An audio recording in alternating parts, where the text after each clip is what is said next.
What's up, guys? Had to jump on live here because we got breaking news. We are starting combat operations in Iran. A short time ago, This was Trump the just United 30 minutes States ago. military began major combat operations in Iran. Our objective is to defend the American people by eliminating imminent threats from the Iranian regime, a vicious group of very hard, terrible people.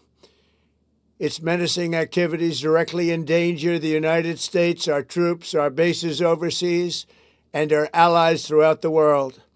For 47 years, the Iranian regime has chanted death to America and waged an unending campaign of bloodshed and mass murder, targeting the United States, activities directly endanger innocent people in many, many countries.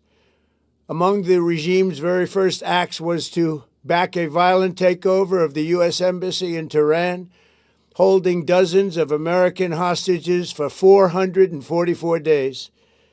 In 1983, Iran's proxies carried out the Marine barracks bombing in Beirut that killed 241 American military personnel. In 2000, they knew and were probably involved with the attack on the USS Cole. Many died. Iranian forces killed and maimed hundreds of American service members in Iraq. The regime's proxies have continued to launch countless attacks against American forces stationed in the Middle East in recent years, as well as U.S. naval and commercial vessels in international shipping lanes. It's been mass terror, and we're not going to put up with it. Sorry, guys. Give me a sec. International shipping lanes. It's been mass terror, and we're not going to put up with it any longer.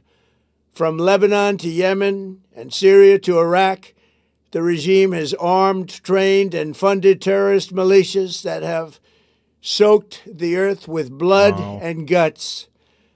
And it was Iran's proxy, Hamas, that launched the monstrous October 7th attacks on Israel, slaughtering more than 1,000 innocent people, including 46 Americans, while taking 12 of our citizens hostage. It was brutal, something like the world has never seen before. Iran is the world's #1 state sponsor of terror and just recently killed tens of thousands of its own citizens on the street as they protested. It has always been the policy of the United States, in particular, my administration, that this terrorist regime can never have a nuclear weapon. I'll say it again. Yep, they Xavier, can never here we go. have a nuclear weapon. That is why in Operation Midnight Hammer last June, we obliterated the regime's nuclear program at Fordow, Natanz, and Isfahan. After that attack, we warned them never to resume their malicious pursuit of nuclear weapons, and we sought repeatedly to make a deal. We tried. They wanted to do it. They didn't want to do it. Again, they wanted to do it. They didn't want to do it. They didn't know what was happening. They just wanted to practice evil. But Iran refused, just as it has for decades and decades. They've rejected every opportunity to renounce their nuclear ambitions, and we can't take it anymore. Instead, they attempted to rebuild their nuclear program and to continue developing long-range missiles that can now threaten our very good friends and allies in Europe, our troops stationed overseas, and could soon reach the American homeland. Just imagine how emboldened this regime would be if they ever had and actually were armed with nuclear weapons as a means to deliver their message. For these reasons, the United States military is undertaking a massive and ongoing operation to prevent this very wicked, radical dictatorship from threatening America and our core national security interests. We are going to destroy their missiles and raise their missile industry to the ground. It will be totally, again, obliterated. We're going to annihilate their Navy. We're going to ensure that the region's terrorist proxies can no longer destabilize the region or the world and attack our forces and no longer use their IEDs or roadside bombs, as they are sometimes called, to so gravely wound and kill thousands and thousands of people, including many Americans. And we will ensure that Iran does not obtain a nuclear weapon. It's a very simple message. They will never have a nuclear weapon. This regime will soon learn that no one should challenge the strength and might of the United States Armed Forces. I built and rebuilt our military in my first administration, and there is no military on earth even close to its power, strength, or sophistication. My administration has taken every possible step to minimize the risk to U.S. personnel in the region. Even so, and I do not make this statement lightly, the Iranian regime seeks to kill. The lives of courageous American heroes may be lost, and we may have casualties. That often happens in war. But we're doing this not for now. We're doing this for the future, and it is a noble mission. We pray for every service member as they selflessly risk their lives to ensure that Americans and our children will never be threatened by a nuclear-armed Iran. We ask God to protect all of our heroes in harm's way, and we trust that, with his help, the men and women of the armed forces will prevail. We have the greatest in the world, and they will prevail. To the members of the Islamic Revolutionary Guard, the armed forces, and all of the police, I say tonight that you must lay down your weapons and have complete immunity, or, in the alternative, face certain death. So, lay down your arms. You will be treated fairly with total immunity, or you will face certain death. Finally, to the great proud people of Iran, I say tonight that the hour of your freedom is at hand. Stay sheltered. Don't leave your home. It's very dangerous outside. Bombs will be dropping everywhere. When we are finished, take over your government. It will be yours to take. This will be probably your only chance for generations. For many years, you have asked for America's help, but you never got it.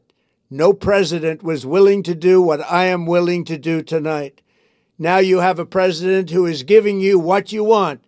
So let's see how you respond. America is backing you with overwhelming strength and devastating force. Now is the time to seize control of your destiny and to unleash the prosperous and glorious future that is close within your reach. This is the moment for action. Do not let it pass. May God bless the brave men and women of America's armed forces. May God bless the United States of America. May God bless you all. Thank you. So, I mean, his speech there would lead me to believe that we are just going to go in and wipe out the government, hopefully. Kind of similar to what he did in Venezuela, but a little bit, obviously not just the president, but a good chunk of the administration, that we're not going to actually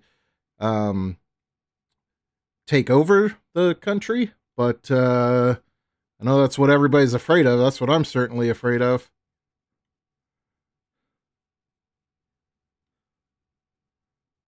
My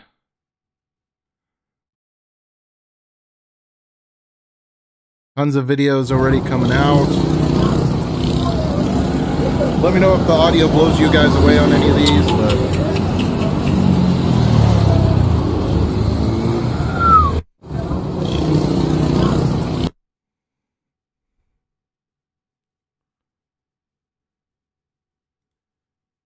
this is apparently Israel striking the capital. And I mean, this is all developing right now.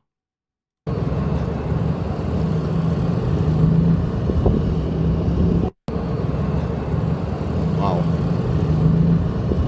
That looks like a pretty serious bomb. The first word that came across the wire services was that these were Israeli-only attacks, Israeli preemptive attacks against the Iranians. But the U.S., Lucas, we are told, is participating, and that's no great surprise. No, and officials told me the same thing, John, at the start of this broadcast, that this was a combined U.S. and Israeli strike against Iran. We just got confirmation that the U.S. is participating.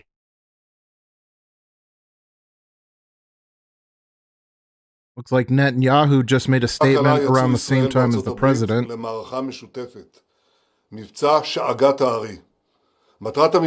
is it all in? Yeah, sorry. I don't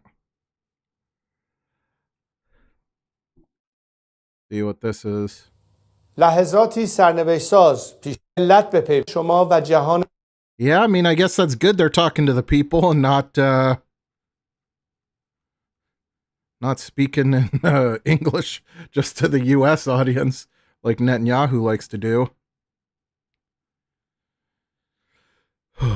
Iran's officially launched in missiles. In the Middle East, or multiple other countries in the Middle East. And I do have some breaking news for you as well now, Alex, which is that the United States is also striking Iran.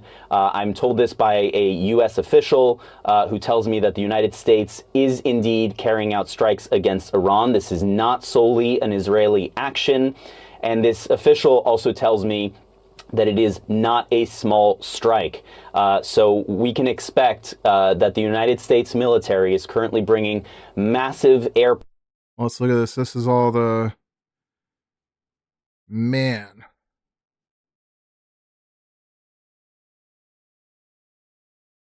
Well, they certainly are ready. Towards striking Iran at this stage. We don't know the extent of those strikes as of yet, but it is clear that the United States is carrying out strikes alongside Israel against Iran. Those strikes are currently ongoing, and a United States official now confirming that to me and stressing that this is not a small strike. A lot or multiple other.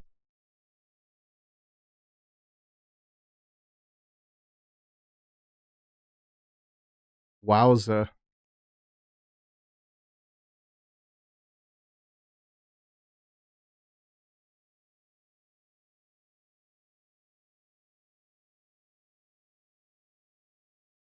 See if we got like...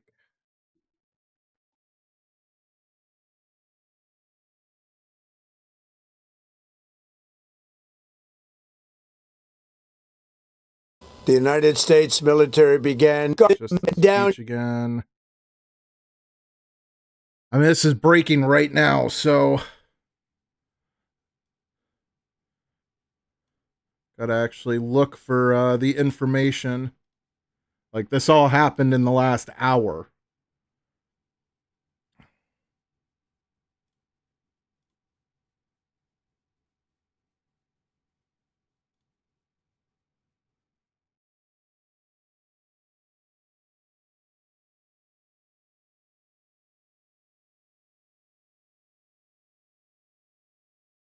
I'm looking at latest, and I kind of have to look at that off screen because you never know what people will tag.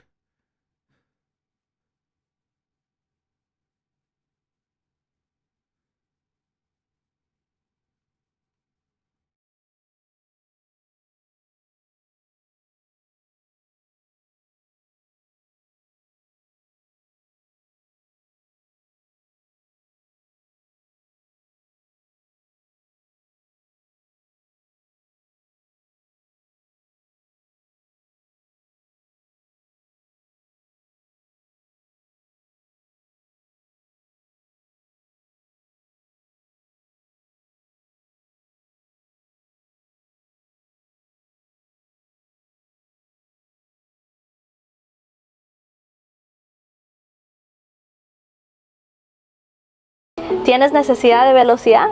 K1 Speed es la máxima experiencia de adrenalina para niños, adolescentes.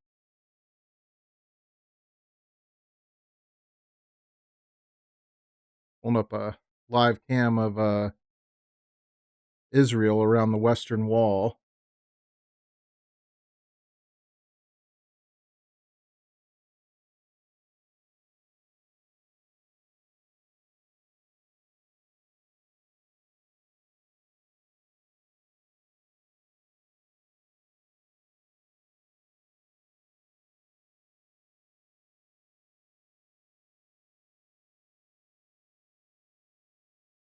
obviously aren't going to have any live cams of Iran, but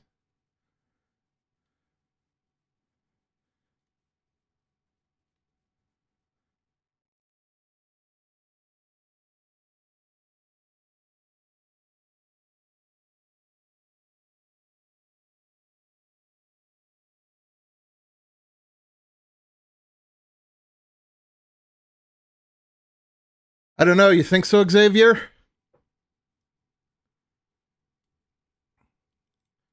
I mean, so far everything Trump's gotten us into has been pretty short-lived.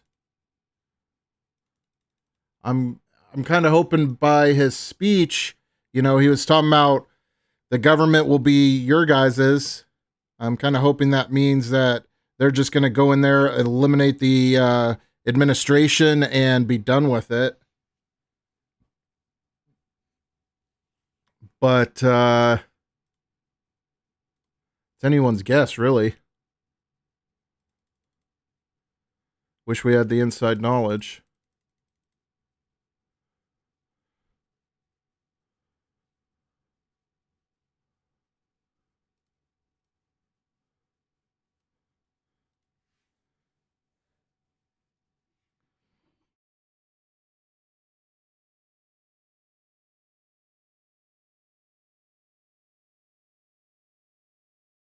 Apparently, they are naming the mission Operation Epic Fury.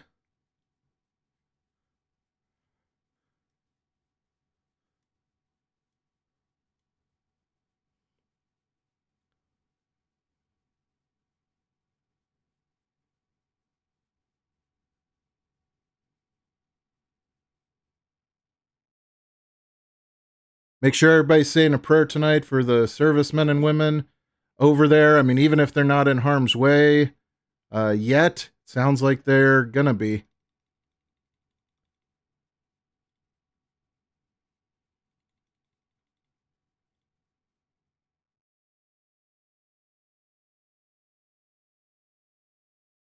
But I'm really hoping this is just a quick in and out operation.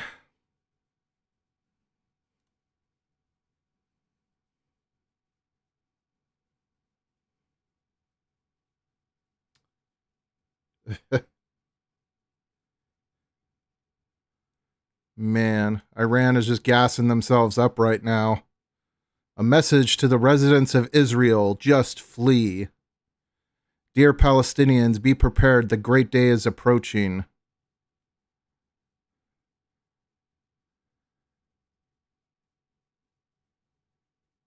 Oh wow, that's actual video, it looks like of a bomb hitting.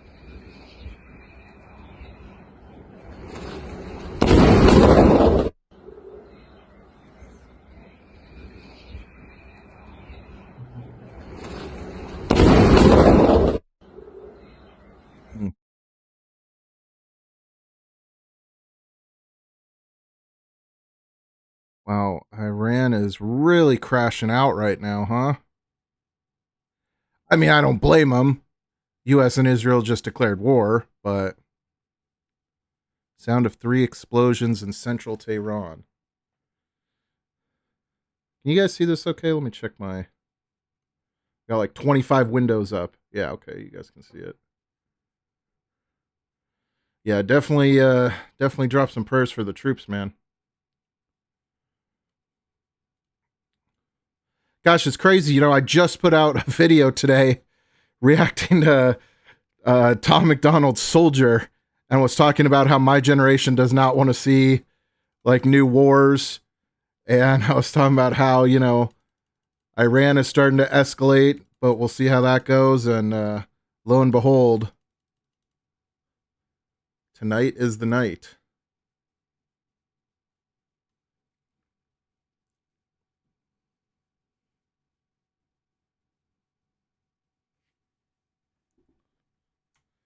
All right, I'm going to pull up a bunch of different tweets here so we can just go through them.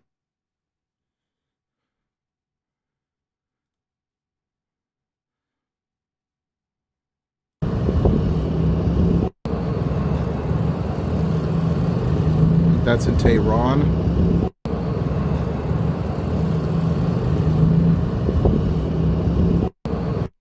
Says, let the world know we didn't start this war.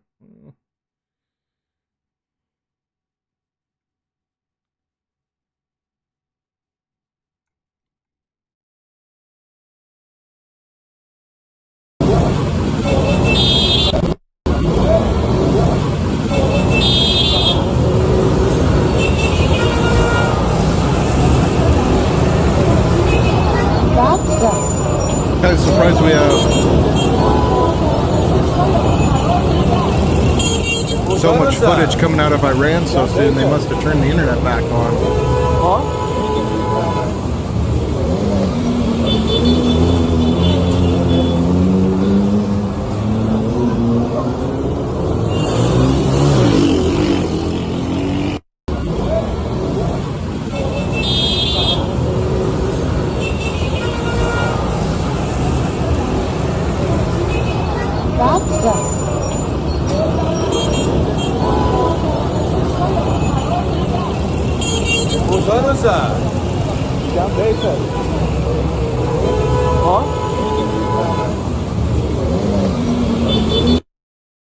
Sanctions relief if actions. That is what is going to happen. Iran, given enough breathing room, given sanctions relief, if everybody's happy on the U.S. and European side, Iran gets relief, they regroup, they grow stronger. Meanwhile, Israel is watching from the sidelines. You think they're going to stay out of it? You think Israel's going to watch Iran reconstitute itself and get money and make a deal and integrate in the region, and the regime is going to not only remain but grow stronger? Of course they're not going to do that. So I would not be surprised if we're going to do this all over again before the end of the year. And that's how the Israelis set it up. Yeah, I mean, Xavier, like, this is literally happening right now, and I'm scrolling through, like, new footage every couple of minutes and trying to bring it over to you guys. So it's very much, yeah, they're very much able to get on the internet over there. With their last strike, they decapitated the government. Clearly, they still have an eye towards regime change. And with Iran's program intact, with Iran and the United States still willing to negotiate, ostensibly, and the only good that can come out of that is that Iran is going to rebuild all its strength, Israel will have every incentive to make sure that a deal does not happen. They have every incentive to make sure that Iran cannot get sanctions relief, cannot reconstitute its program, its missiles, cannot restore the credibility of its government in the minds of the people. Like, they're not going to allow that to happen. They've said it repeatedly. This is our once in a lifetime opportunity to change the entire balance of power forever. Syria is defeated. Hezbollah is defeated. The Houthis are degraded. Sure, Hamas is defeated. They're now going to let Iran get strong again. They're going to let Obama, pallets full of cash, Biden $6 billion in unfrozen assets. Like, think about this. It's a no-brainer. Iran is going to say, we're not giving up enrichment, and we won't even make any agreement unless we get concrete sanctions relief in the near term. That's what they're going to say. I mean, he kind of called it. Take a look at this one. Just came up. Apparently news footage of the area that was struck in Tehran.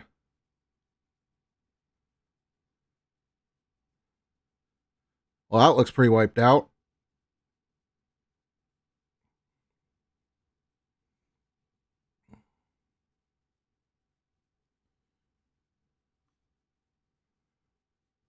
I didn't mean to mute it, just turn it down because I don't know what they're saying.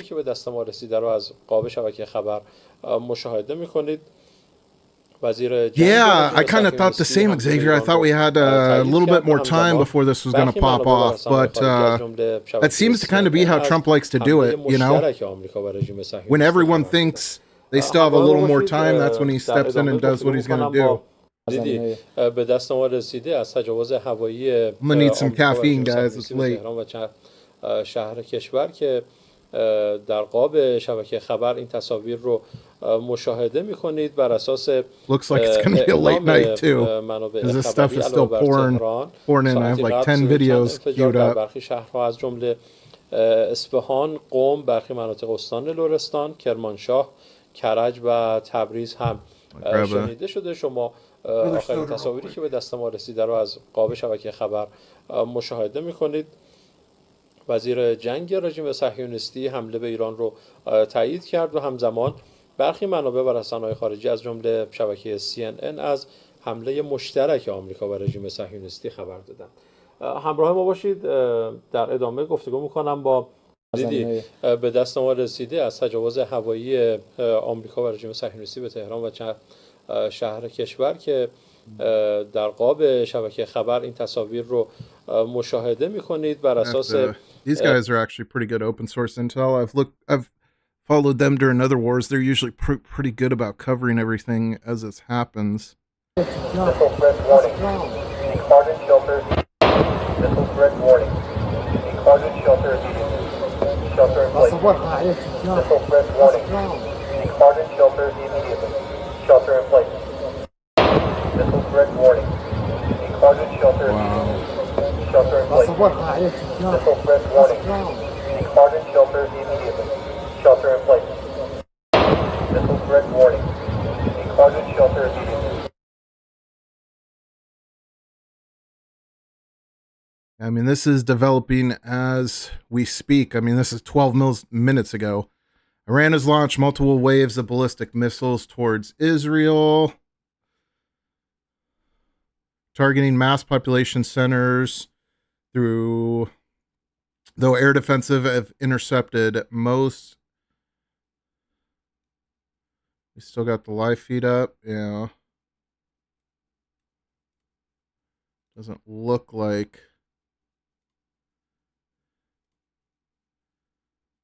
Don't play me another commercial.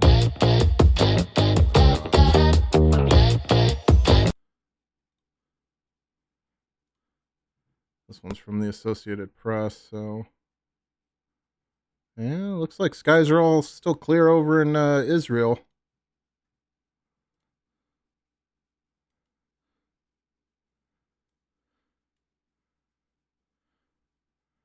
I should have merged these two together.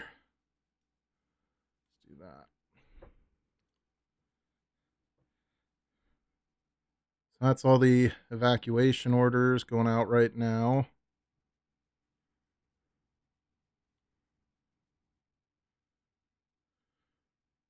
همین الان زدم.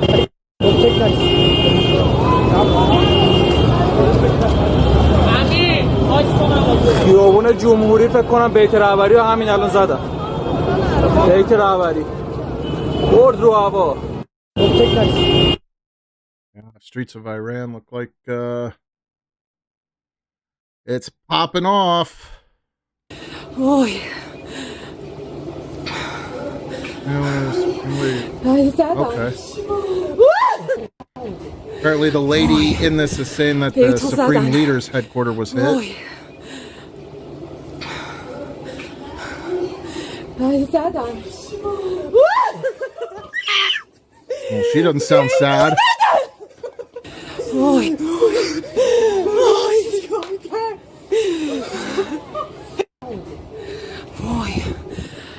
I mean, ultimately, it seems pretty clear that the Iranian people want this, right? Whether or not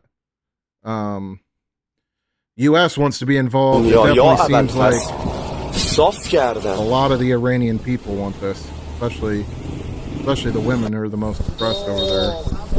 بیتو زدن حرومیا یا ابوالفضل صاف کردن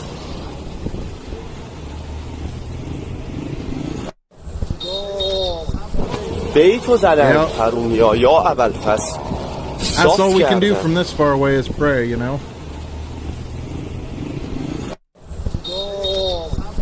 بیتو زدن حرومیا یا ابوالفضل صاف کردن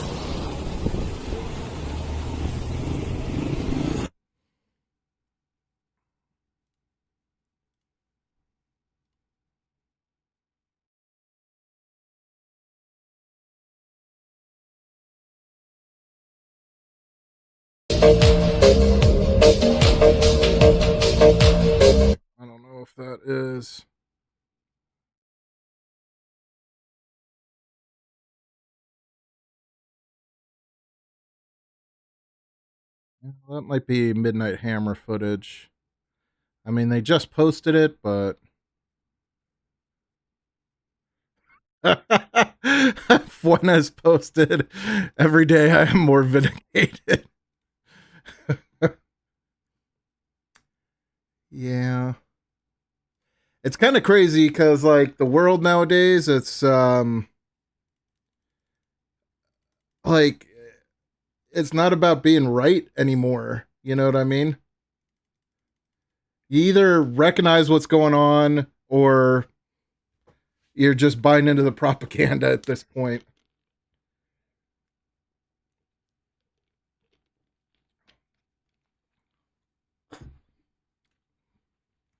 Like, I fully expected this to happen. Didn't expect tonight. I was hoping they would just kind of go in and out like they did in Venezuela, but looks like it's gonna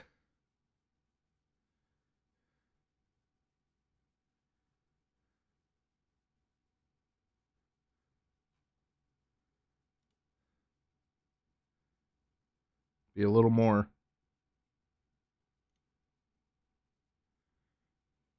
Sorry, I was a little taken back because I thought Twitter was suppressing the story for a sec. I was like, Elon?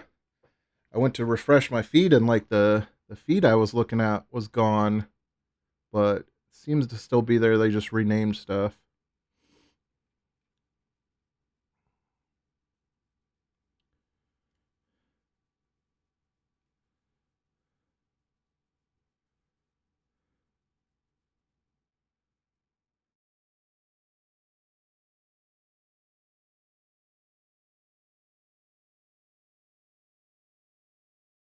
Here we go. This one.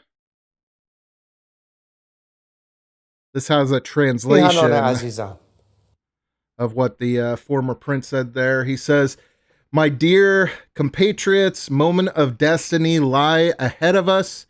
The aid that the President of the United States promised to the brave people of Iran has now arrived." Excuse me. This humanitarian intervention and its target is the Islamic Republic.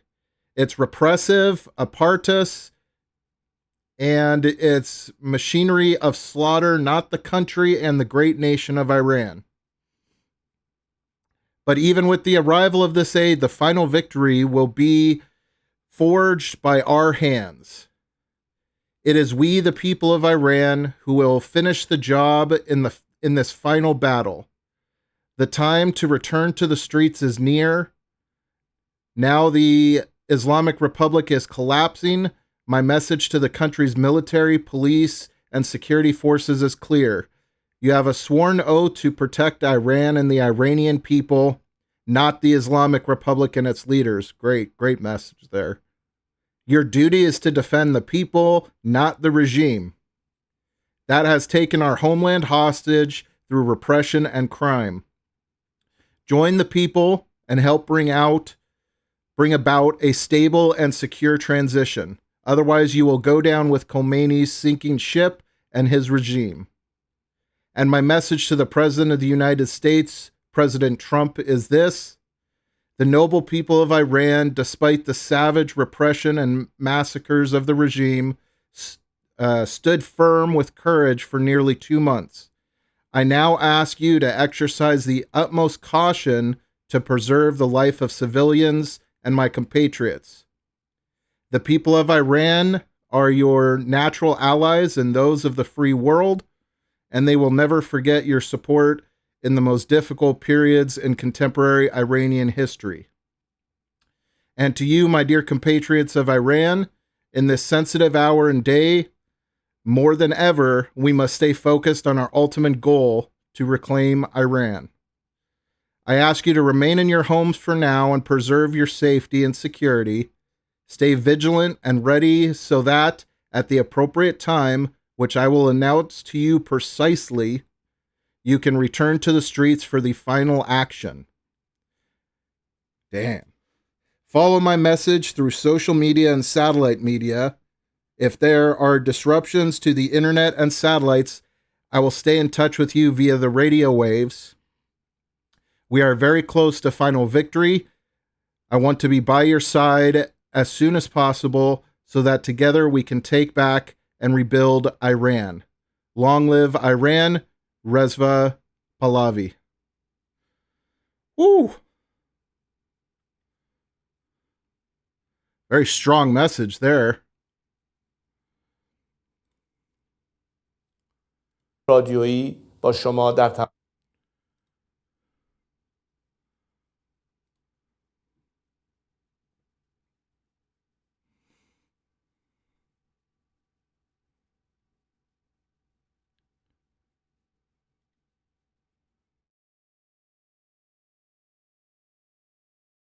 Yeah.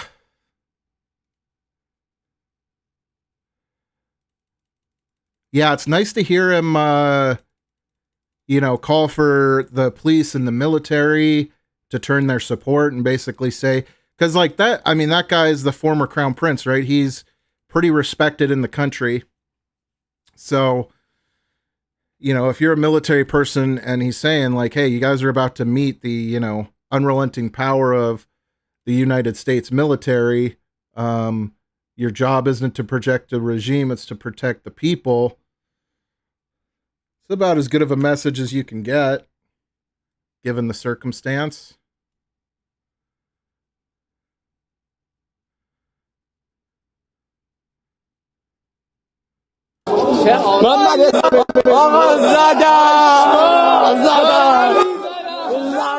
Apparently they're saying they hit him, and celebrating.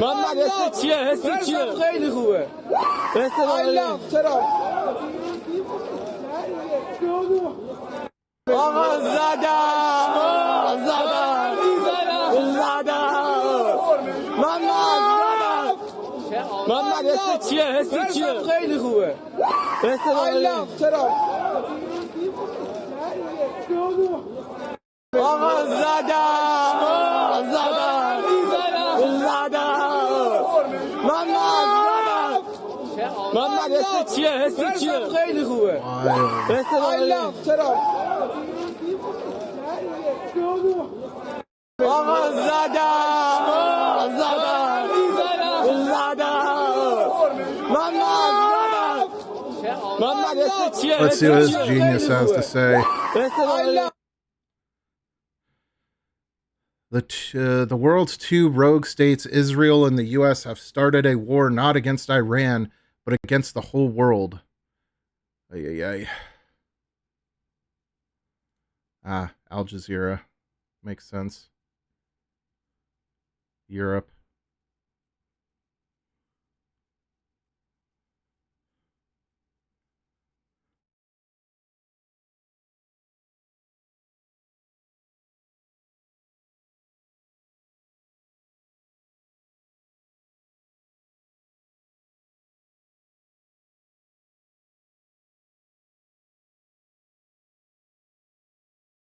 Sirens sounding all across Israel.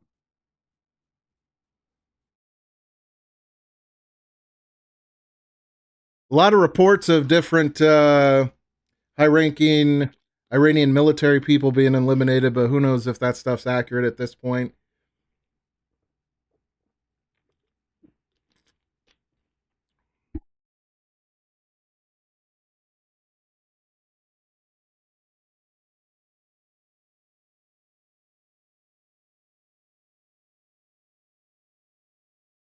Hey, appreciate it, Speedy. Yeah, I just started doing political commentary and stuff about 3 months ago. So I've been doing social media for 6 years, but all in the gold and silver space. And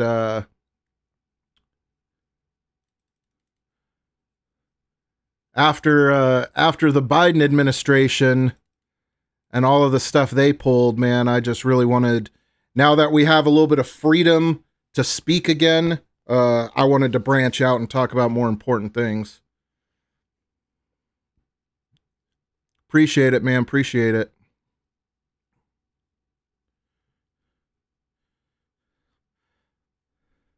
Yeah, I just felt like this was too big a news to not go live. It's not every day we start a war with a major country.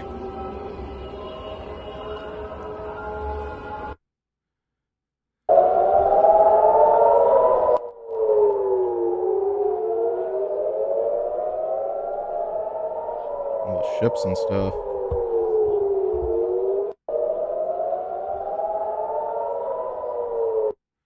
A lot of people not happy that Israel's involvement.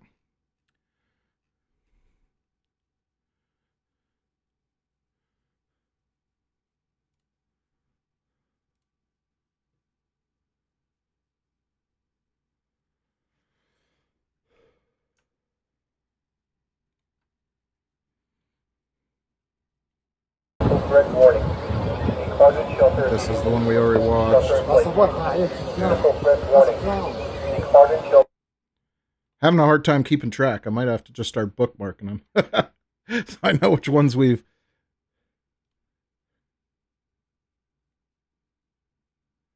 Crazy.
Yeah, I mean, we all knew this was coming, right?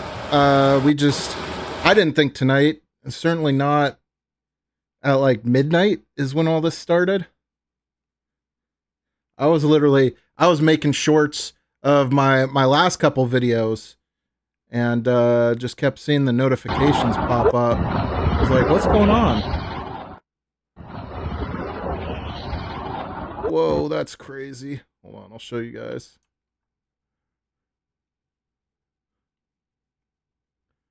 It's a tomahawk flying over Tehran. A missile. That's wild. What a catch on a cell phone camera.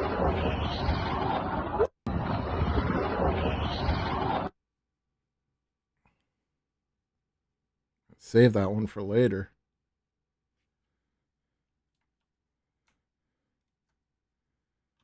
The video from Tehran shows the first moments of the strike. Let's take a look at that.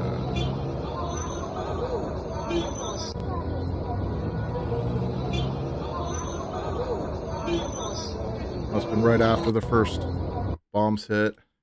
How's Israel looking? Anything going on in Tel Aviv? Or doesn't seem like it.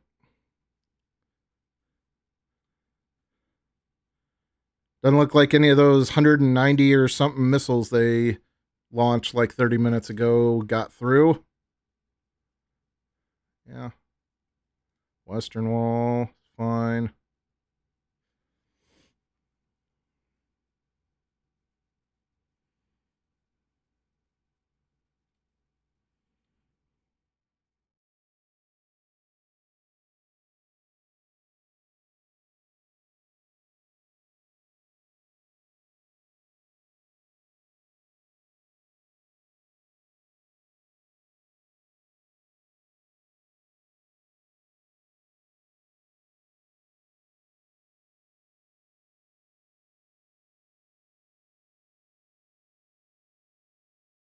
All right, I got a translated version of Netanyahu's speech. We can go through that. You guys, I know a lot of people have very particular feels about Netanyahu, but I do want to know what he said. All right, I'll read it for you guys. My brothers and sisters, citizens of Israel, just about An hour ago, Israel and the United States embarked on an operation to remove the existential threat posed by the terrorist regime in Iran. I thank our great friend, President Donald Trump, for his historic leadership. For 47 years, the Ayatollah's regime has chanted death to Israel, death to America. It has spilled our blood, murdered many Americans, and massacred its own people. This murderous terrorist regime must not be allowed to arm itself with nuclear weapons that would be able to threaten all of humanity. Our joint operation will create the conditions for this brave Iranian people to take their fate into their own hands. The time has come for all parts of the Iranian people, the Persians, Kurds, Azeris, Balak, and Ashwazis, to cast off the yoke of tyranny and bring freedom and peace-loving values to Iran. I call on you, citizens of Israel, to heed the instructions of the Home Front Command in the coming days during Operation Lion's Roar. We will all be called upon to show patience, strength, and spirit. Together we will stand, together we will fight, and together we will ensure the eternity of Israel. So there you go.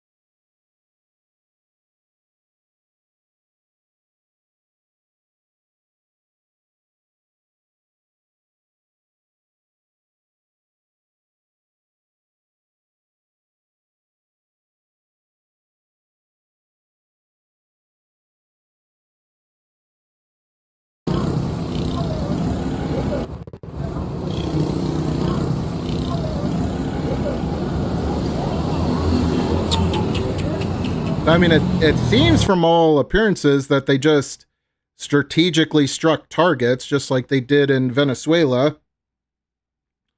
Sounds like it was, from the things I've been seeing, sounds like the Ayatollah's compound, the Ayatollah's townhouse, so on.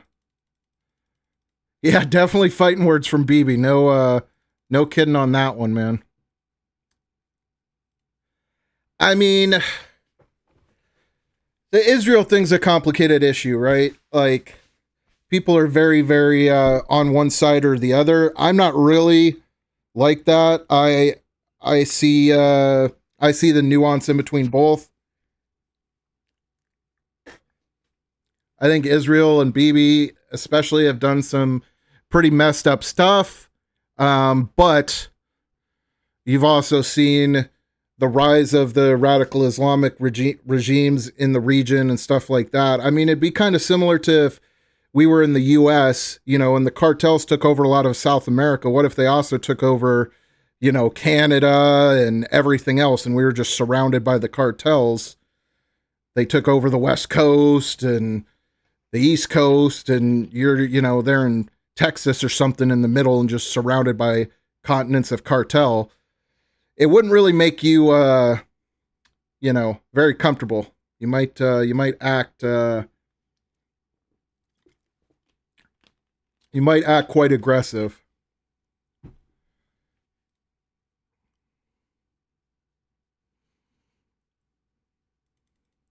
So just like anything, there's nuance, but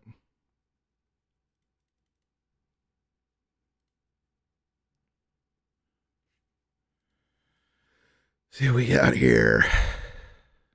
Not only here in Israel. So, what are you doing?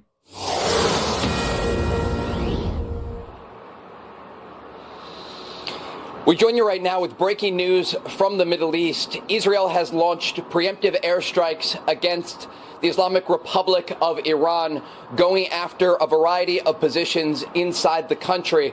Israel's Defense Minister Israel Katz declaring a special state of emergency across the country. Just moments ago, air raid sirens were sounding here in Israel's second largest city of Tel Aviv and across major population centers here in the Middle East, warning civilians to stay close to protected areas, to bomb shelters, understanding that in the minutes and hours ahead, Israel may come under direct Iranian attack. We are getting a new statement from Israel's Defense Minister Israel Katz. He says, in part, the state... Just so you know, there's reports coming in now of explosions near a U.S. naval base in Bahrain. Of Israel has launched a preemptive strike against Iran. Here. Defense Minister Israel Katz declares a special and immediate state of emergency across the entire country. The state of Israel has launched a preemptive strike against Iran to remove threats to the state of Israel. As a result, a missile and UAV drone attack is expected against the state of Israel and its civilian population in the immediate time frame. Remember, there has been an ongoing U.S. military buildup across the region for the past 2 months. Oh yeah, the world's Nick is largest tweeting aircraft live carrier, the a bunch USS right Gerald now. R. Ford, is now that video just was off from the coast of Israel. like Near a to week the northern ago, city I think, of Haifa, you have the USS Abraham Lincoln Carrier Strike Group in the Arabian Sea, a variety of U.S. destroyers in locations across the region. Right now. And of course, U.S. fighter jets, not only here in Israel, but also Not in happy, places obviously. like Jordan. You heard just last night President Trump talking about what he prefers, a peaceful and diplomatic path that was offered to the Iranians. Understanding, though... Let's close out all of these.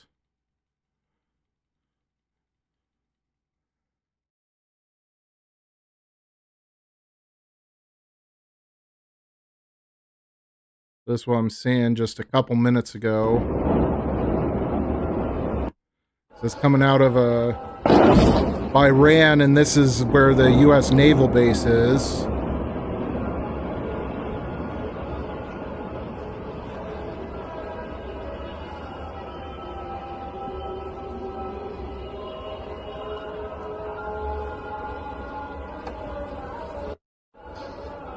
Headquarters of the U.S. Navy's 5th Fleet was just attacked. More footage of that. Yeah, I mean, this is like literally less than 10 minutes ago.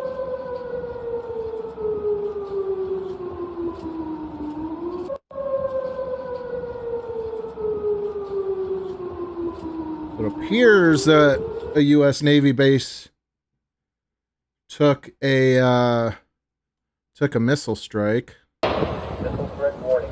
Missile threat warning. Well, that's the one we saw earlier. Yeah, I think the American base, something happened there. The American base.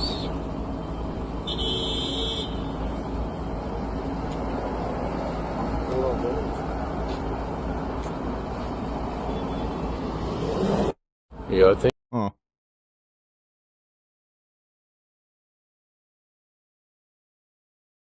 How's Israel doing? Let's see. Peaceful.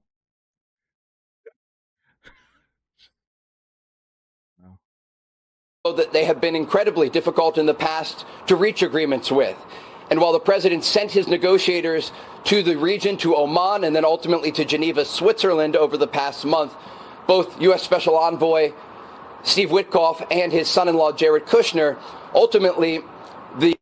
According to Rudy Giuliani, target lists include the Iranian Parliament, National Supreme Council, Ministry of Intelligence, Iranian Atomic Energy Agency, and then cyber attacks on the Islamic Republic News Agency. That's from former Governor Giuliani. Yeah, that's him, 1.9 million followers, so that's probably coordination credible. Was happening at the highest level, we understand, between the Americans and the Israelis if a decision was made to launch such a strike. And so we are waiting to get additional information from Israeli and American sources to determine what exactly has taken place, but I'm going to give you all of the updates that we are getting in right now as we receive them. We understand, according to the transportation minister of Israel, that Israel has now closed its airspace to civilian flights. Again, this is a precaution, understanding that the Israelis now are bracing for a variety of incoming possible ballistic missile and UAV attacks against their country. Remember, we were reporting here live during the 12-day war last June as the Israelis and the Iranians exchanged blows. And how many days do you guys think this war will be? To launch ballistic missiles. They take about 12 minutes to get to Israel, and they can cause significant damage to major population centers here. We also know that Israel has a variety of air defense systems at its ability, and some of those include the short-range systems, the Iron Dome system, the Arrow system, and also David's Sling. You also have Patriot missile defense systems and THAAD systems provided by the Americans that were deployed here in preparation for the possibility that a decision was made to strike Iran, understanding that there will be a response, as we saw over not just during the 12-day war, but also when the Israelis and the Iranians in 2024 exchanged blows two separate times in the spring of that year and also in October of that year. Again, if you are just joining us right now, we are reporting live from the Middle East, where Israel has made a decision to launch preemptive airstrikes against Iran. I mean, I personally got really mixed emotions about this one. Like, I really want to see the people of Iran free. I've known several Iranian refugees in my life, and people I've worked with and been friends with and everything else that are from Iran, and told me about how messed up it is over there. But golly, it makes me nervous, you know. I really, really don't want to see, like, if they could keep this to like under 2 weeks, knock out the whole regime, let, you know, Prince of Persia come back or whatever they want to do. That's fine by me, but there are smoke sirens. If this goes on for months and years, it's not only in Bahrain, but also Qatar. That is significant because it suggests incoming missiles into both of those countries where the U.S.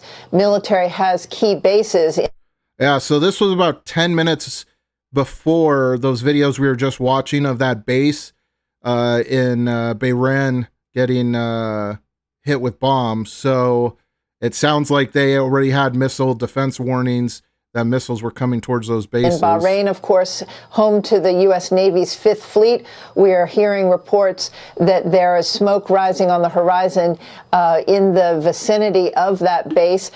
We also understand that, you know, again, Qatar would be a logical target because Al Udeid would be the largest U.S. air base in the Middle East. They sirens not only in Bahrain but also Qatar.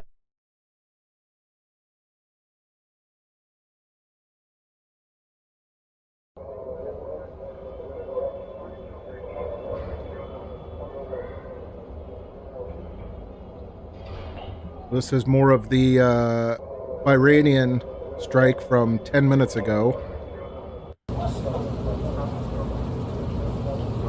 which this is Iran's retaliation at this point. Man, that'd be so terrifying. You know, I had a friend that was, he was loading and unloading planes in, was it Afghanistan or Iraq?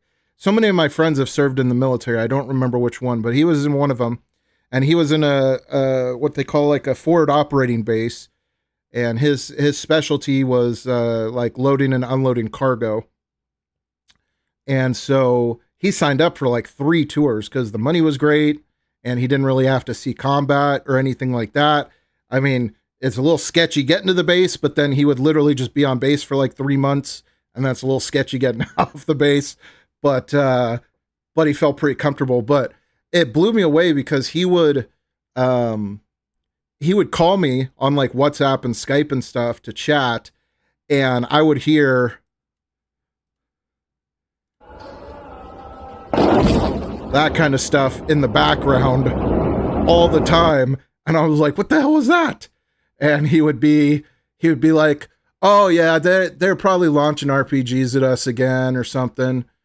And I'd be like, what do you mean? And he's like, yeah, they launch missiles at us all day at the base, but it doesn't really matter. Like we got stuff that blows it up right above the base. So it's just a boom. You kind of start tuning it out after a while. I'm just like, bro, no, tell me an RPG just blew up like 40 feet above your head and you just tuned it out.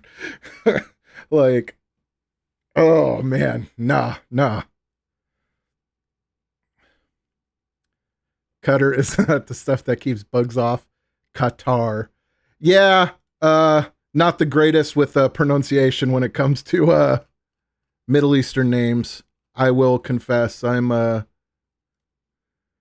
fully assimilated American, okay? I'm like fourth generation, I think.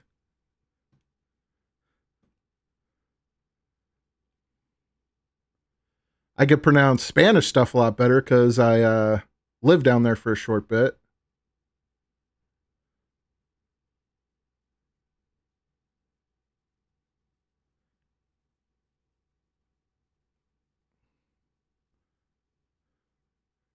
Oh, the news people changed it to Cutter. Oh, okay.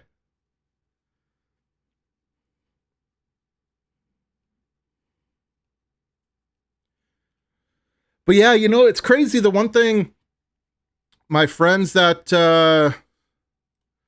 I've had from Iran, a lot of them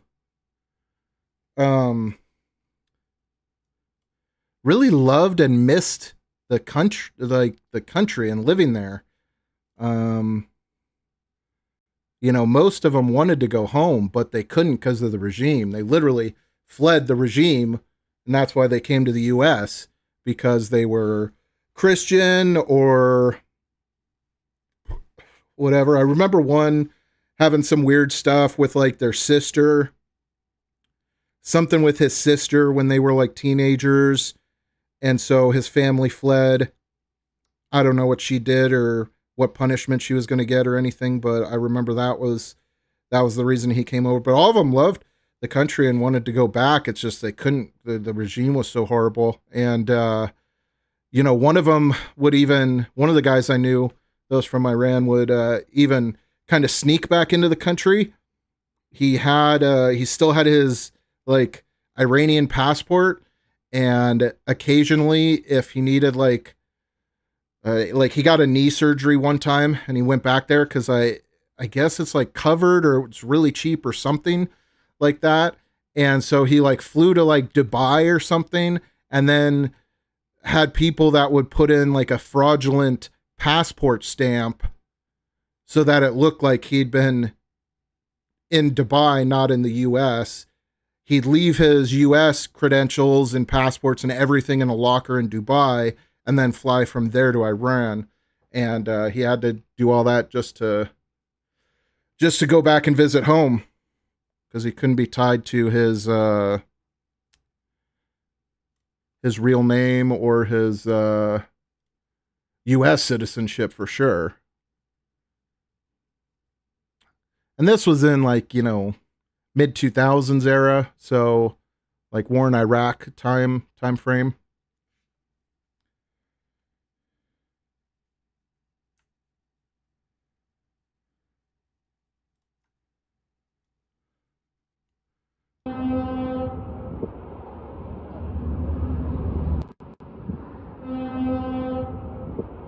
Everything is so gray and brown over there, though, man. Like, I get it. It's probably because of the sun. You can't really have anything painted or colored because it would just get sun bleached, but it looks so, like, monotone every time I see these Middle Eastern countries.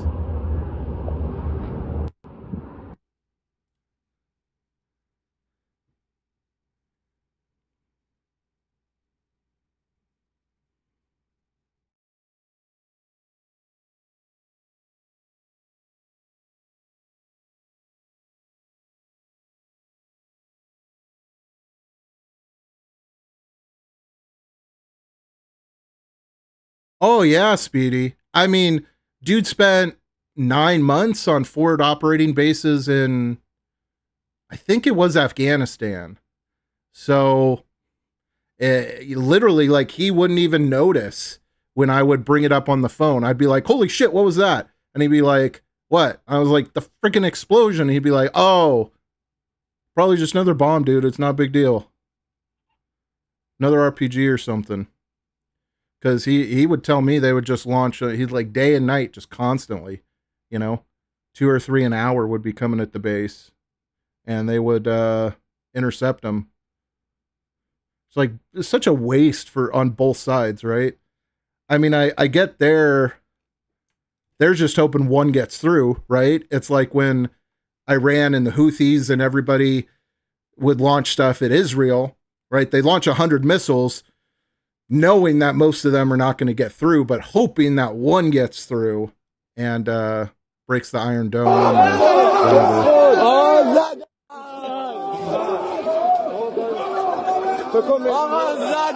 It says high school students are celebrating Trump for the attack in Iran.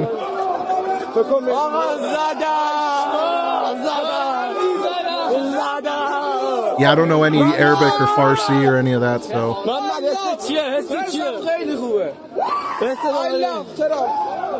Oh, I know that too, Dirk. I know that too, man. I got friends that are very, very messed up from the wars. In fact, that friend I was talking about, he just recently, he's my age, mid-30s, not an old guy, fairly young.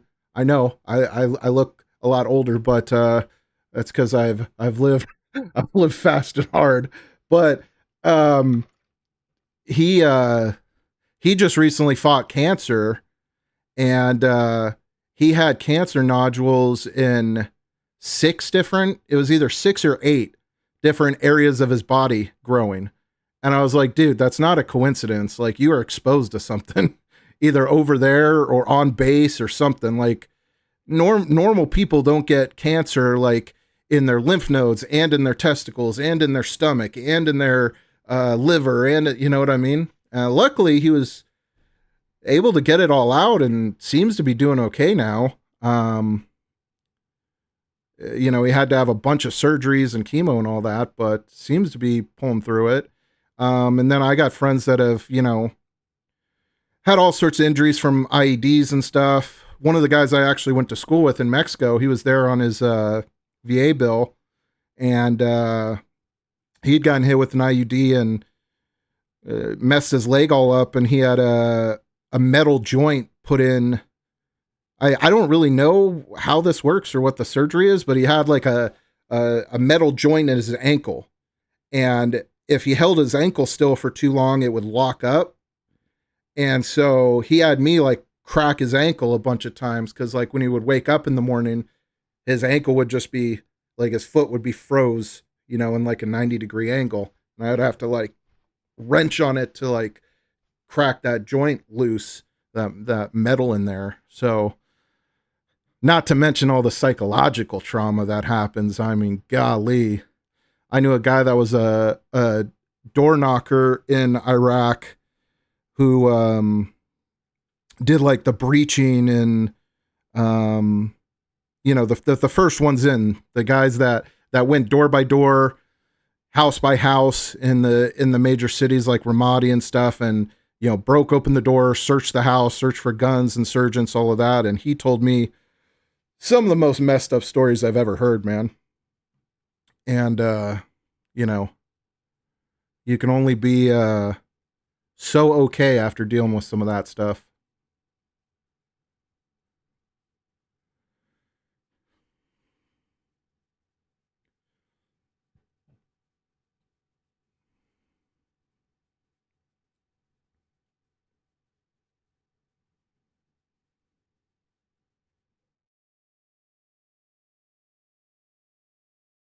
You guys ever heard of this? Just seeing this Alex Jones episode came up from yesterday.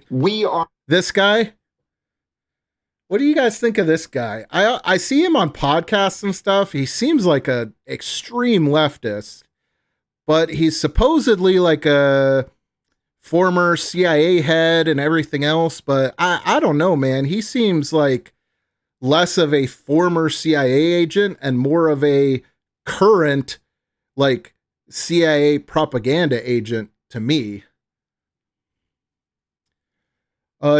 Dirk, all I've seen so far is the the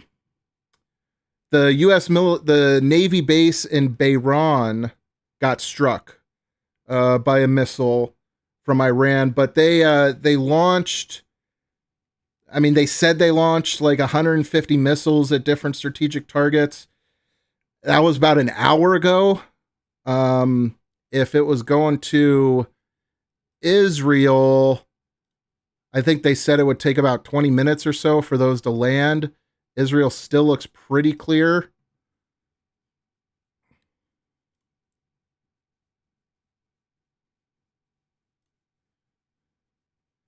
Yeah, we were looking at the Iran military monitor a little bit earlier. These guys are like the pro-Iran propaganda. Excuse me. Yeah, they haven't posted anything new ever since they were throwing out threats like an hour ago. See, an hour ago, they posted this ominous stopwatch counting down.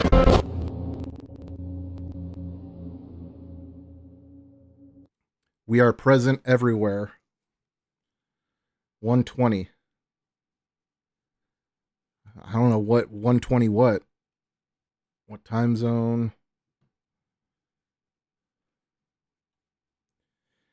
Honestly, those guys you kind of got to take with a grain of salt. Unfortunately, they've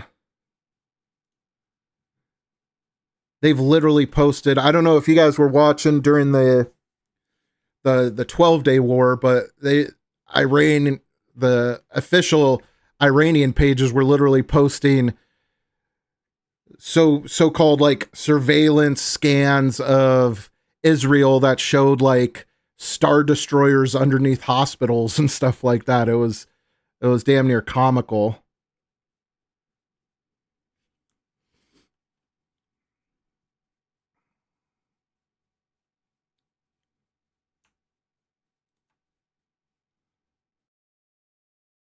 You got Fetterman coming out supporting the president's actions. Interesting.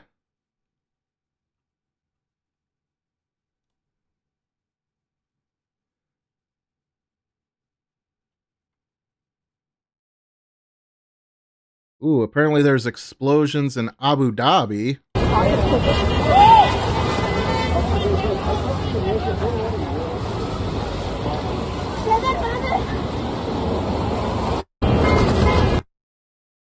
And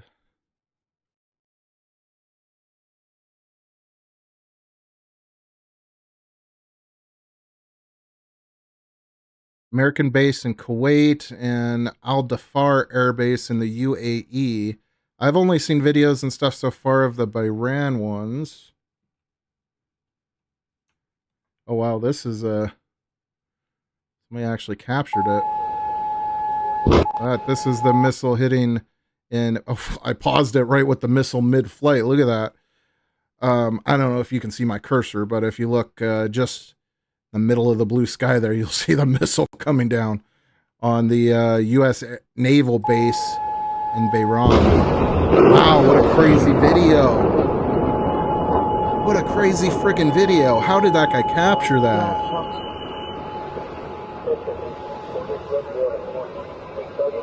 That's insane. That's almost too perfect. Almost makes me think it's like AI or something, but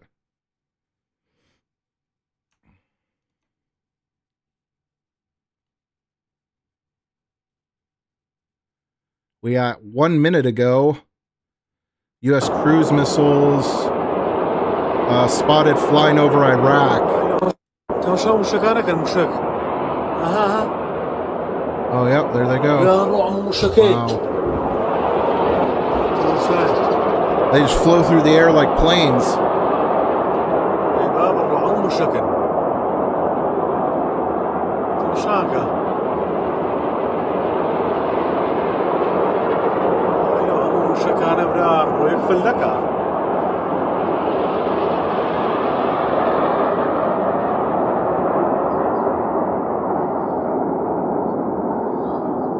ولا ايران عنده تمشى موشكانك الموشك. By the way, guys, if you ever see any of these telegrams getting advertised, I would highly recommend not joining them.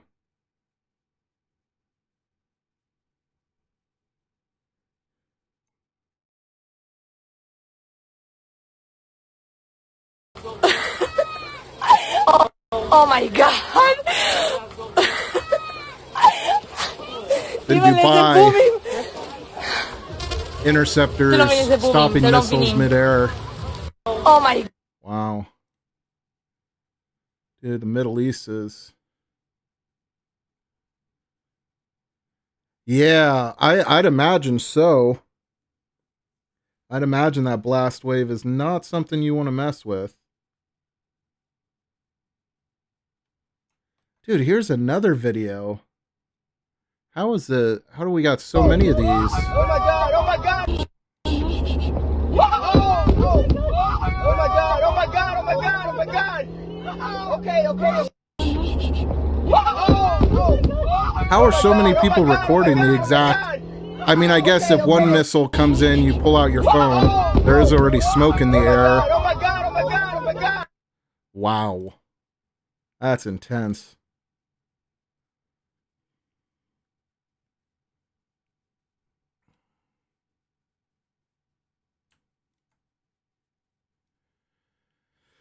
Looks like the Ayatollah's sending riot police out for the ensuing uprising that they're expecting.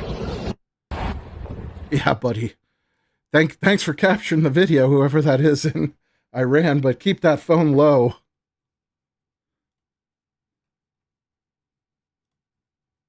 Wow.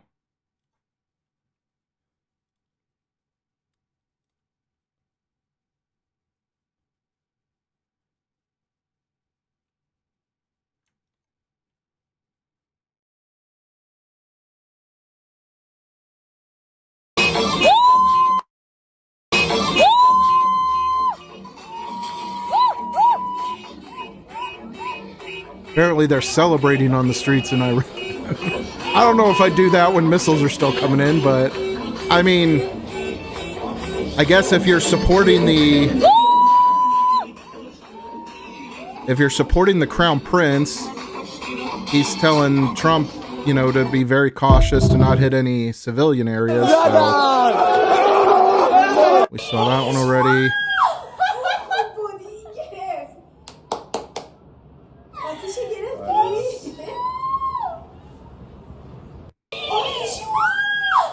It's gonna be like another Venezuela situation where we're gonna have tons of videos of people celebrating in the streets.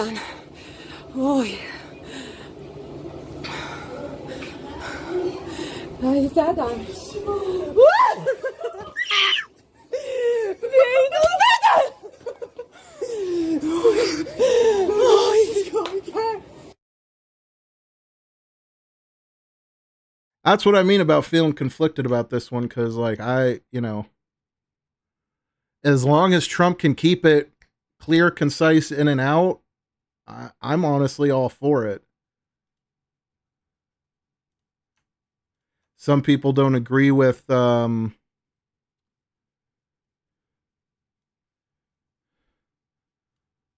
people don't agree with, you know, the U.S. intervening in anything, but...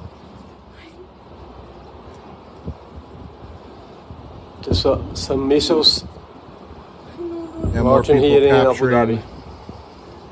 Big shit. More people capturing the missiles getting hit by interceptors in Abu Dhabi.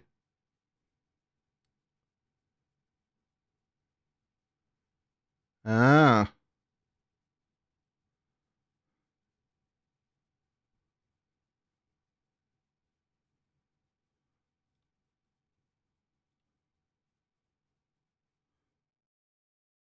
Man, this is wild.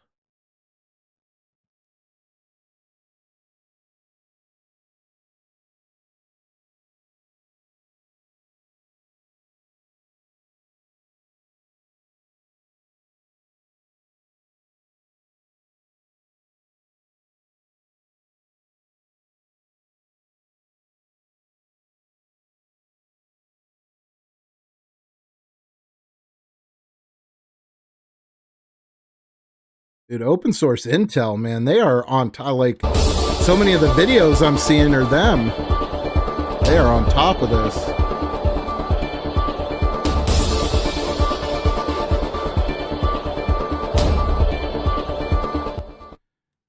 Turn that down for copyright. Either that or they're just posting whatever and there might be fake stuff mixed in. But I feel like these guys, I've watched them through other stuff and they seem like they did a pretty good job before. I don't remember them sharing, because there's been tons of fake AI crap coming out anytime there's been anything popping off. And I haven't really seen them share much of that. And when they do, they usually get it corrected. Fuck. I hope Iran doesn't win, Dirk. I really don't want to learn Farsi, man.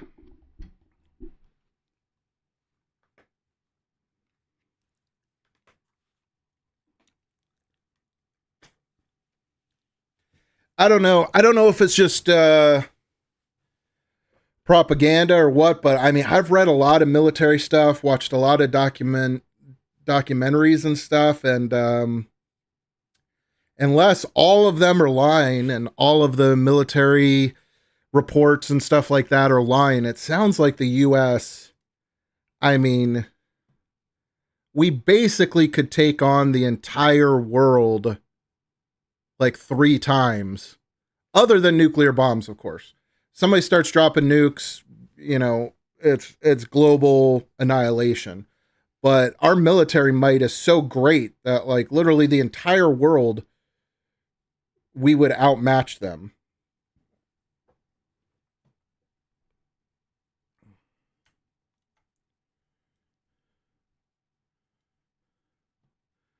New attacks are being reported in Tehran. The initial wave strikes reported targeted Iranian's parliament, the Supreme National Security Council, Ministry of Intelligence, and atomic energy organizations in Iran.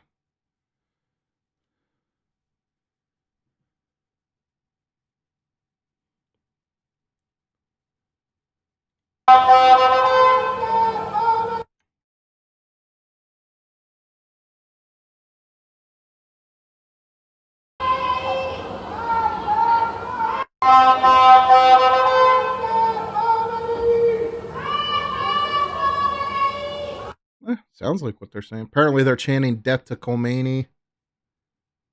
Obviously, I don't know what the word is for death, but they're definitely saying something Khomeini.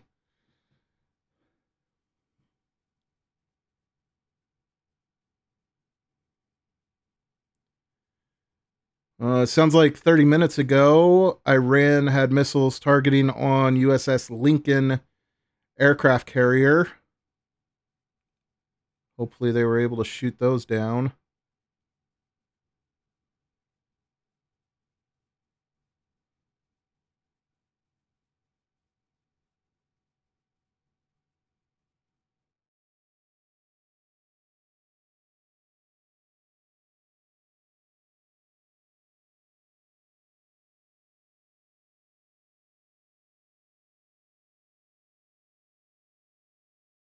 Let's cross the Middle East.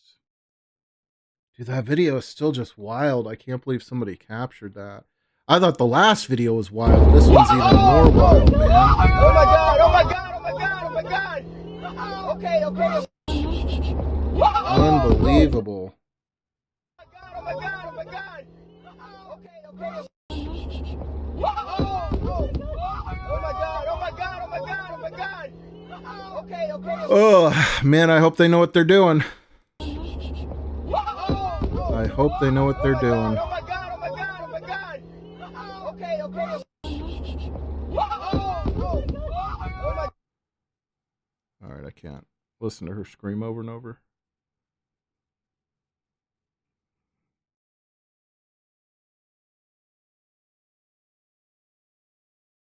This is the naval base in Bahrain. So I'm assuming these are probably people that are evacuating the naval base or Americans working on the naval base, driving around it or something, because they're very close to it. So That's likely why they're speaking English. This isn't Tehran. This is Bahrain, the Navy 5th Battalion base.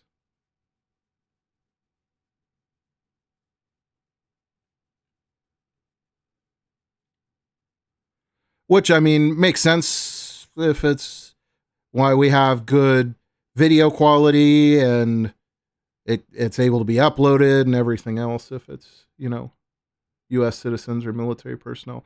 Personally, Dirk, you were saying you were in the military, right? Aren't you kind of like not supposed to share this kind of stuff on social media if you're in the military? Of course, they could have sent it to somebody that they knew in media or something like that.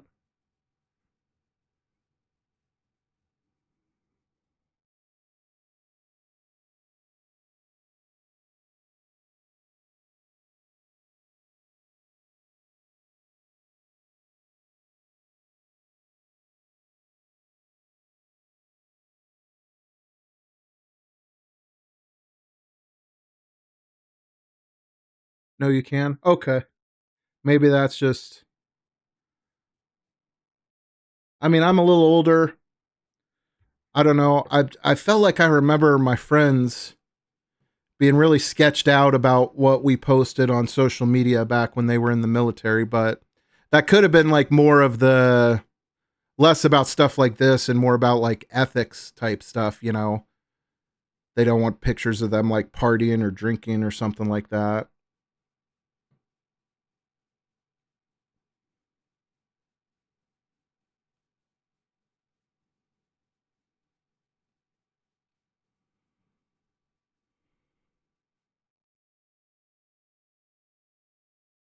That's the image from the Persian speaking Israeli army.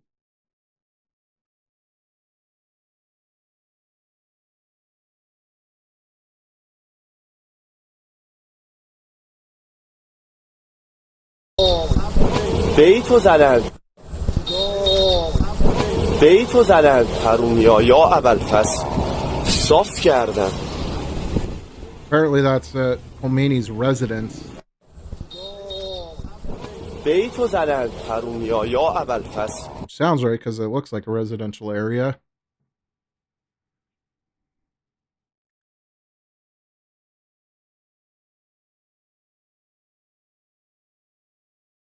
Ah, okay.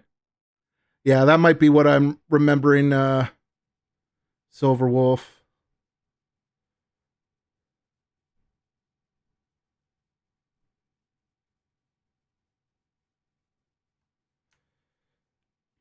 This is from literally a minute ago. I'm not sure if this is real or not. I haven't seen any reports or anything, but this is apparently Iranian missiles hitting Hafia port in Israel.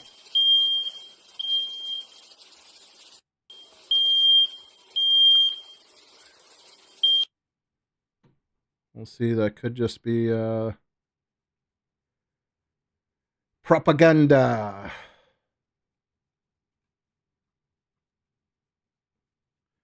We still got the live up.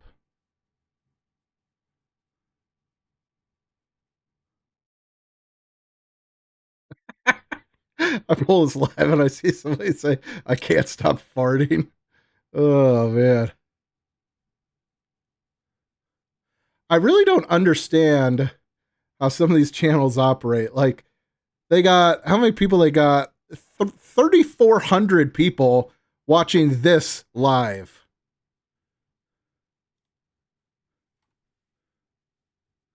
How do they got 3,400 people just like literally nothing's happening? It's a screen.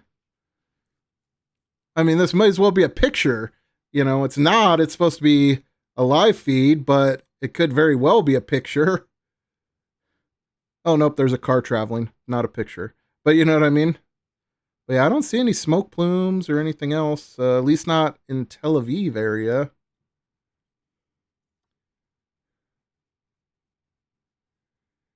Yeah, I'm seeing a lot of stuff in the latest posts about different random strikes in Israel, so They might be getting hit in some other spots, but it's hard to say until we get some major news confirmation.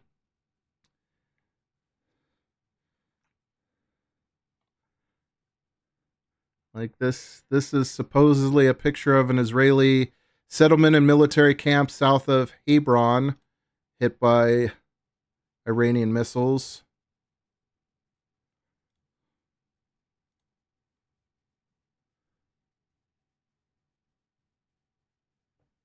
No casualties in Bahrain. Oh, that's awesome. Good. Yeah, hopefully they... I mean, considering they knew what was going on, right? I think it was yesterday. Now yesterday, that Trump had issued that get the F out of the Middle East order, right? To all U.S. citizens.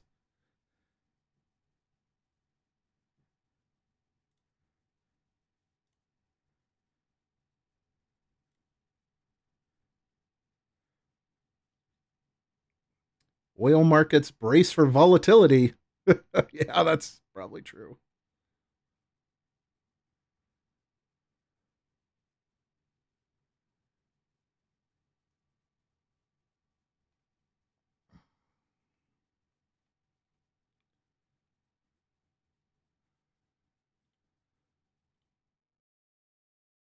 Oh, so much crazy stuff so far, and we're only 2 hours into this conflict. See, part of the reason I wanted to go live and cover this too is I don't know if you guys have noticed this, but it seems like whenever crazy stuff is happening on X, like there's tons of it out there, and then it kind of just like, I don't know, it like disappears. I don't know if it gets scrubbed later on or what.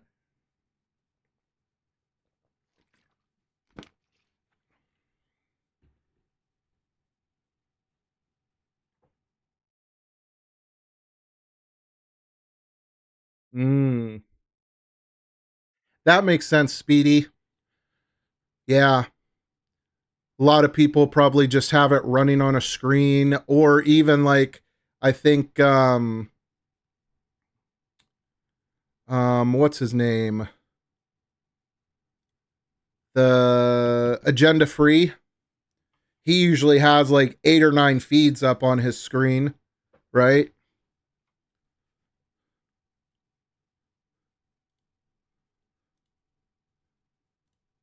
Soft. So there's could be all sorts of different people and places that have it up. Silver and gold Sunday night going to be crazy? Yeah, maybe. I don't know if this will affect silver and gold too much because there's not a lot of mining or anything that comes out of Israel, or Iran. Yeah, like Mexico and South America and stuff are the huge mining areas there. China, a lot of silver and gold comes from China. It's amazing how they do attacks on a Friday night. Yeah, I was thinking that too, Dirk, but I didn't mention it. But don't Jews take Saturday as their Sabbath, right? They're not supposed to work, not supposed to do anything on Saturday. So it is kind of interesting because technically it's Saturday now in Israel, right? Or is it World Times messed me up. What is the date and time in Israel? Yeah, it's 12 p.m. on Saturday in Israel. So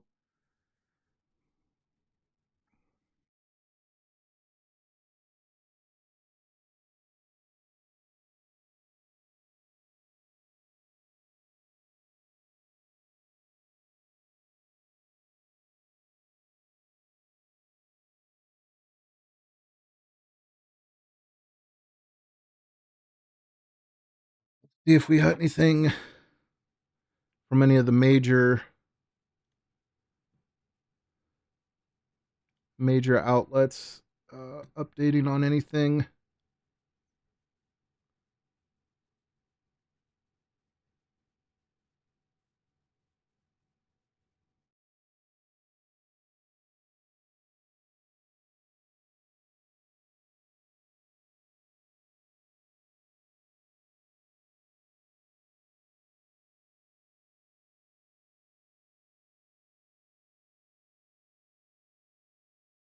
Well, Dirk, I mean, I honestly wouldn't doubt that, especially if they think it's going to be a quick operation and like a lot of stuff will have settled by Monday.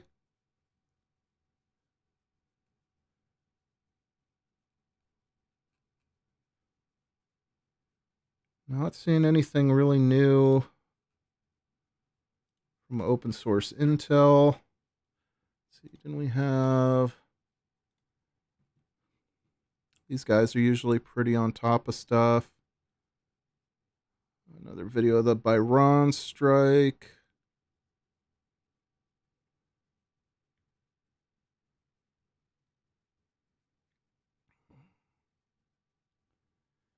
Fired ballistic missiles on all Gulf states apart from Oman.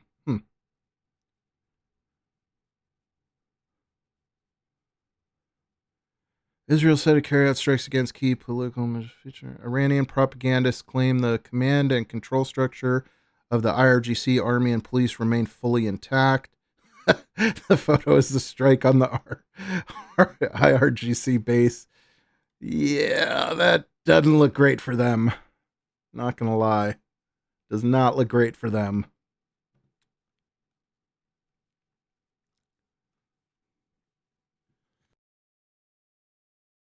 Well, we might be in a little bit of a lull here. Let's see.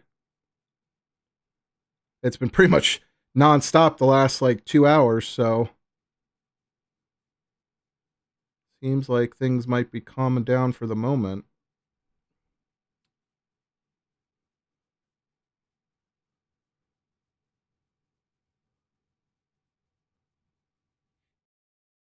What?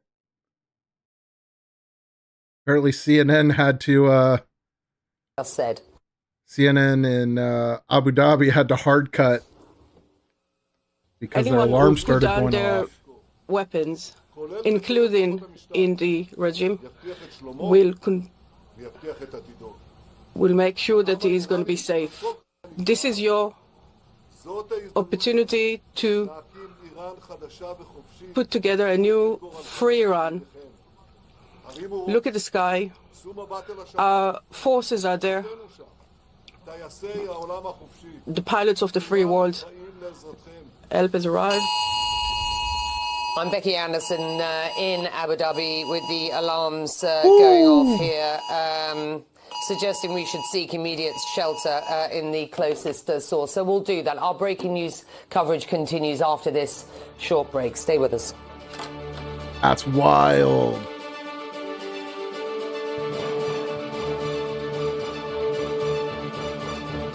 Hey, there you go. There's somebody running the live feed from the AP. There's one viewer right there. Wow, that's crazy. Dude, can you imagine? The alarms going off. The pilots of the free world. They're in the middle of airing Bibi's speech. Help has arrived. I'm Becky Anderson in Abu Dhabi with the alarms going off here, suggesting we should seek immediate shelter in the closest source. So we'll do that. Our breaking news coverage continues after this short break. I guess Iran has armed some missiles with bio and chemical warheads. That would be very bad, or that'd be a very big issue if they were used. USA can use nukes if that happened. Yeah, I don't know if they would use nukes even if that happened. I mean, unfortunately, bioweapons is kind of the a new normal. That's always a risk, and a regime like Iran would be the one to use them. So all we can do is hope and pray that they don't do something like that. But for you guys that don't know, there's, in pretty much every major city in the U.S., I'm not sure about over in Israel, but I would think it's the same. But in pretty much every major city in the U.S., they keep like bioweapon prevention stuff on hand. Such as like things to treat radiation poisoning, things to treat anthrax, things to treat all sorts of that kind of stuff. is held under like top secret locations in every city. I've known people that have dealt with it. That's why I know about that. But if we ever had something, they actually have a way to get like, Agent Orange antidotes right to the local hospitals and stuff in pretty much every major city in the U.S. So would hope that it would never come to that, but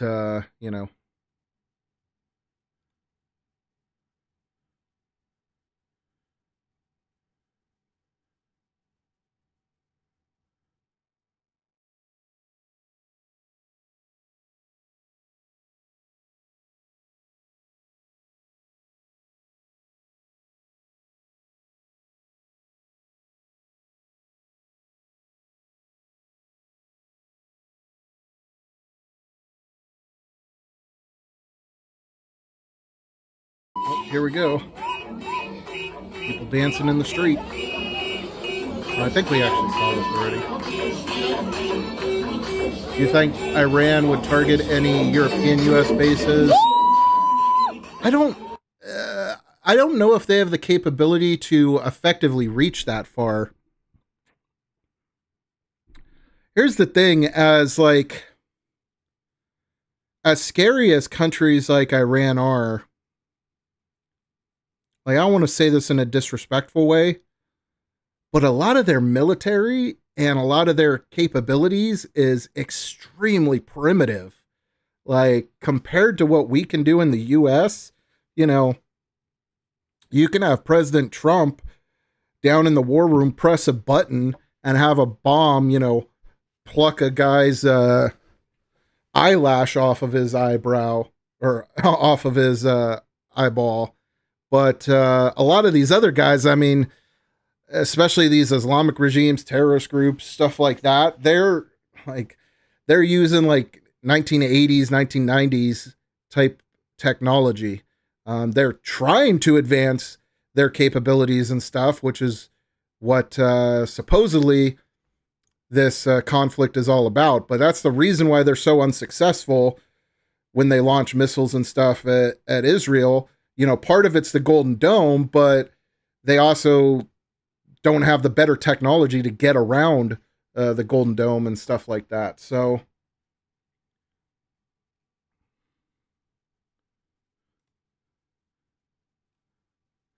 I wouldn't be worried about them doing any real long range attacks like up into Europe or anything like that. I don't know, maybe I'm wrong, but just doesn't seem likely.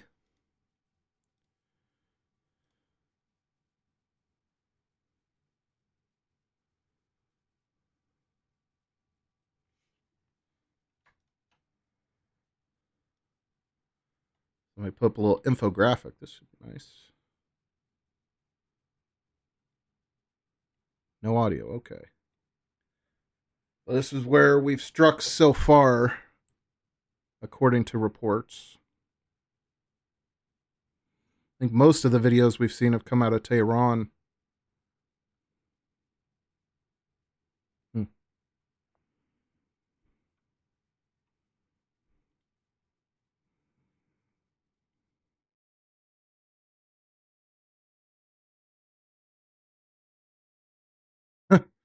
I don't know what will happen over the next 25 hours, but the page will be closed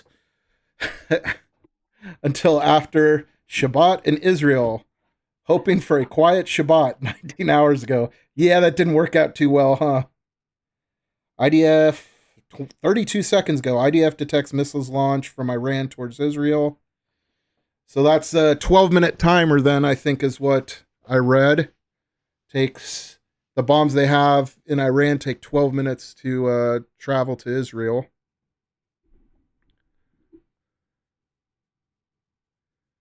U.S. and Israeli forces struck RG facility. Yeah, we saw one of those pictures. Didn't see the other one.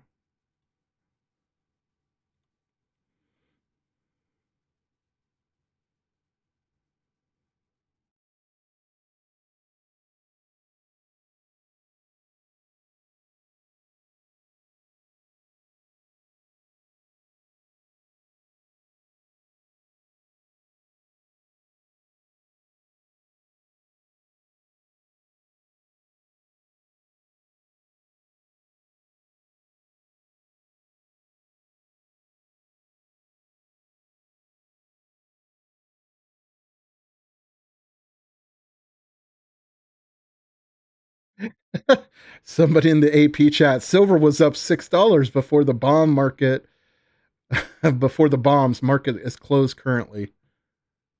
Ay, ay, ay. Too many crypto traders are involved in gold and silver right now, man.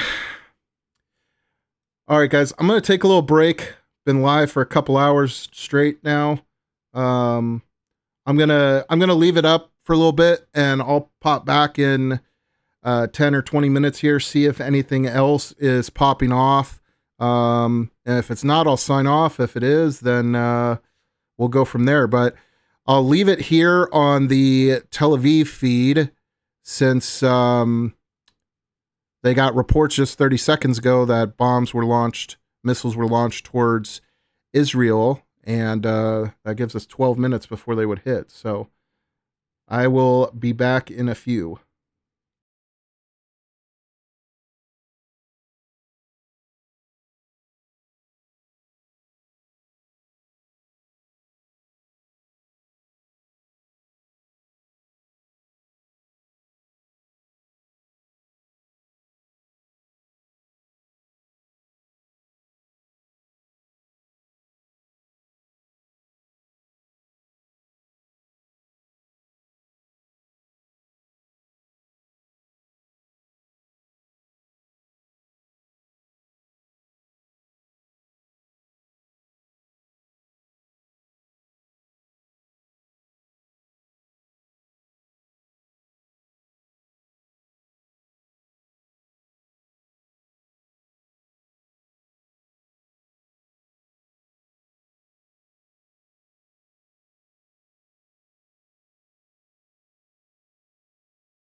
Something happening?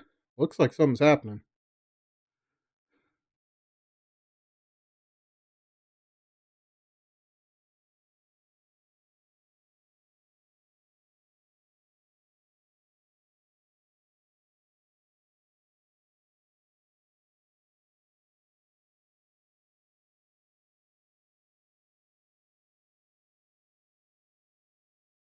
They're searching the sky.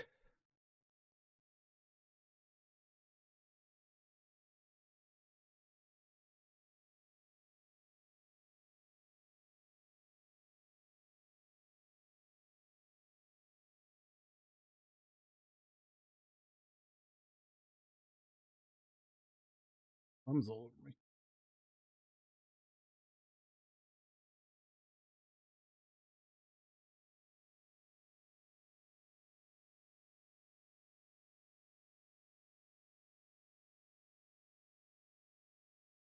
Late. Vaez on social media stressing that Iran had been preparing for the conflict and that wider war could break out across the Middle East. He also stressed that the war could lead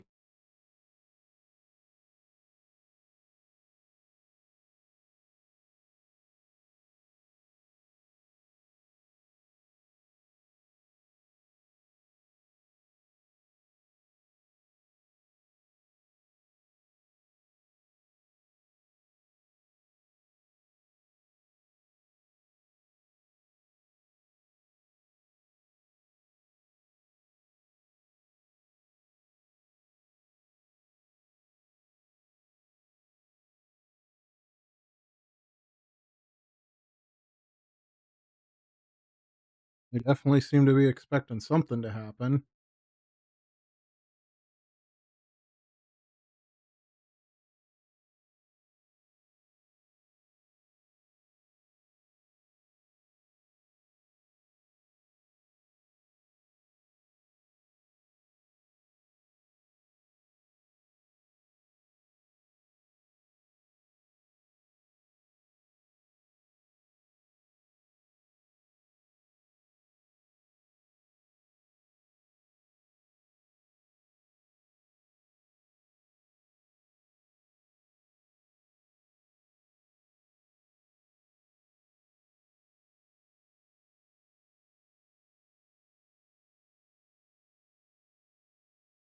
Light radar.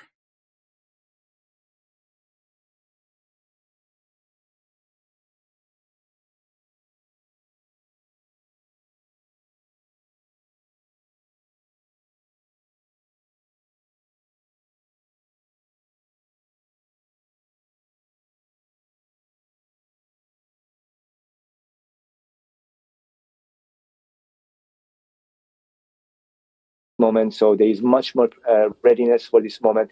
We have to see how these attacks unfolds in the next few hours, next few days, and then the readiness of the Iranian regime. But regimes like the Islamic Republic are much weaker than what they project, and so it might be. So we're going to see like the next few days, but I think it's anybody who predicts. Based on what President Trump said, that this is what they want, but whether they can achieve it, we have to see in the next few days. Ahmed, I also want to ask you about any potential new leader. We've heard lots in recent months from the son of the late Shah, Reza Pahlavi, and possible support for him, but he hasn't lived in the country for more than 45 years. How much support do you think there is in Iran for him, and who could a potential leader, who could people rally around in the form of a potential new leader? As you mentioned, he has not been in the country for the past 47 years. And when the situation is very volatile and there's a chaos and there's a vacuum of power, then it really matters who is on the ground, who has the organization, who has the military and power and the network. And all those elements really matter when it comes to that very fragile moment. At this point, he has support definitely within Iran. He has a lot of support within Iran, but that support has to be translated to organization, to a movement that can take over institutions and claim victory. At this point, we don't know how much that is a feasible option and whether this is an option that the U.S. is going after. But we have to see, like, how these forces come together in the next few days. Definitely, we have to see a fraction within the establishment in the next few days by dismantling the leadership or by removing some of these political leaders from the scene. There might be a vacuum in the power, and other people come to the scene. But in general, I would say we are in the very, very early stages of this conflict, and it's very unclear the direction it's headed. There are so many different scenarios, but at the moment, when we get to that moment, it really matters who's on the ground, who has power, who has the army, who has the guns, and how much the core of the Islamic Republic fractures. How much of that we see the split, and there is a fracture. If there is a fracture within the regime, that I think would be very significant. If there is a fracture, then that could escalate other developments. Ahmed Mamarian, thank you very much for bringing us your analysis. Just some new lines coming in, reported on the Reuters news agency from Iran's IRGC, the Revolutionary Guard Corps there, saying that all Israel and US bases in the region have been struck by the powerful blows of Iranian missiles. They said this operation will continue relentlessly until the enemy is decisively defeated. Yeah, let's speak now to our correspondent, David Willis, who is in Washington. David, welcome to you. And Donald Trump has given a few comments to the Washington Post. Bring us up to date.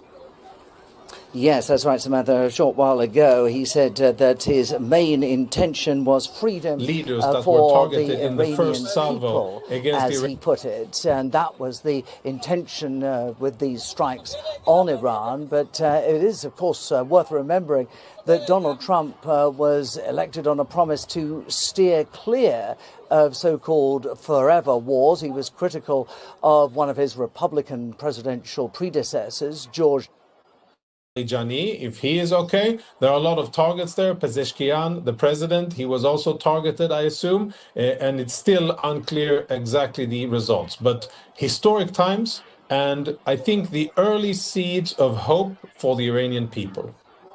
One thing I wanted to add.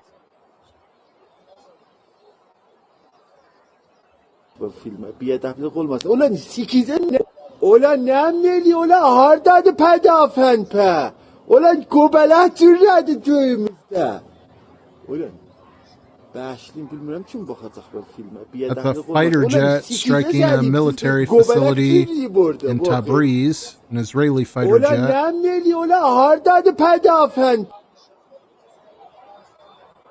Because of the sensitivity and how much they understand that the life and well-being of the so-called supreme leader is very symbolic and important for the stability of the regime. I would assume that even if he had been eliminated, they would try to present a false pretense or false stage as if he was alive until they could find a suitable succession and until they could, stabilize the regime. They would not want to admit that the supreme leader had been taken out before they're able to get their hands on the situation and present some kind of an alternative. But that is still too early to assess. We don't have any strong Israeli or American intel that suggests that he was indeed taken out. But I can assure you that all sensors are looking at that as we speak. Do you think there's still a chance for these nuclear talks to go somewhere? Are they over for now after this military campaign? No, I don't think that they are over. And I think that the option is definitely still there for the Iranian regime to change and to say, okay, we get it. We understand that the path that we have been going down for the last 47 years is a disastrous one. A disaster for the Iranian people, disaster for the Iranian country. It's a bad thing for the region. It's been very negative for Iraq, Yemen, for Lebanon, for Gaza, and many other places where the Iranians have been meddling. Of course, they still have the option to change their ways. If they do so and say, we are not going to try to enrich anything on Iranian soil. We're going to stop funding terror organizations all across the Middle East and the world, and we're going to stop to aspire to, bring death to America and death to Israel. I'm sure that negotiations could return very quickly, and I think that positive things would happen. The chances of that happening with this fundamentalist regime, I think, are very limited. So I think that the Western willingness is there. I don't think that the Iranian regime will have the foresight to actually do so. It's much more, for me, it's much more likely that they will try to bring all of Iran down with the regime, even though they may know that it's futile and they're facing very, very difficult military odds. What do you think are the primary objectives here? Are the U.S. and Israel trying to take out the supreme leader, the president, the foreign minister, or are they simply trying to get Iran to agree to a deal and get rid of its nuclear weapons? Do we know what the true mission here is? At this stage, I think it is still open in the sense that that what Israel and the US have done is to use kinetic force in order to apply pressure on the regime. At this stage, it's still difficult to understand what the ultimate goal is. I think that if the Iranian regime, as I said before, were to totally change its ways, stop oppressing the people, the Iranian people, stop funding terrorism, stop trying to develop nuclear weapons, then neither Israel nor the US would have any big issue with the existence of the regime. But since that isn't the case, and the Iranian regime is steadfast in its efforts to develop nuclear weapons, to continue to fund terror against American and Israeli and Western targets, and to destabilize the Middle East. All right, guys, just trying to clean up the screen a little bit. Since that probably isn't going to change, one assessment is that the real objective, the ultimate objective, is actually to bring down the Iranian regime, understanding that they're not going to change. Iran has essentially vowed retaliation. They put out several statements saying they will defend their homeland, a lot of other statements coming in from the foreign minister. How credible is that retaliation is or will happen? Well, it's already happening, and Iran has fired all across the Middle East, various American and other targets in the Middle East, in Kuwait, in Bahrain, in Qatar, in the UAE, and Jordan, maybe also in Saudi Arabia, still unconfirmed. So we see the Iranians doing that with very little impact so far, but the Iranians are definitely lashing out. So far, we have not seen other Iranian proxies like Hezbollah in Lebanon, like the Houthis in Yemen, get involved into the fighting, and one could definitely hope that they will stay out of it. I think the Lebanese prime minister, the democratically elected prime minister in Lebanon, has issued a very clear warning to the Iranian proxy Hezbollah in Lebanon, telling them, you do not have a mandate and you do not have the legitimacy to drag Lebanon into a war at the behest of any foreign government, meaning Iran. So I hope that Lebanese Hezbollah listens to that warning and that they stay out. If they don't, I think the consequences for them and for Lebanon could be quite disastrous, and I really hope that we can prevent that from happening. But the Iranians, the regime, appears quite desperate and is so far enacting on its threats and firing all across the Middle East. When we talk about the Iranian regime that's currently in place, if the regime is to be out of power, to either give up power or be taken out, as we keep saying, what kind of influence or impact could that potentially have on the Iranian people and the region as a whole? Well, the Iranian people has been asking and begging for exactly this to happen for many, many years. But specifically, a little bit more than 50 days ago, millions, tens of millions of Iranians took to the street with the clear, outspoken goal of bringing down the regime and getting back their freedoms. They were brutally murdered by the Iranian regime, mowed down on the Need more streets, monitors. either by mercenaries or by the IRGC or the Basij or other Iranian regime security forces. And anywhere between 32 and 40,000 Iranian civilians were murdered by the regime. And even though the people in Iran understand that that is the danger that they face, for the last week, they have been out on Iranian streets nevertheless, across campuses, different universities in Iran, various cities. They have been out demonstrating, clearly saying, down with the dictator, and we want our freedom.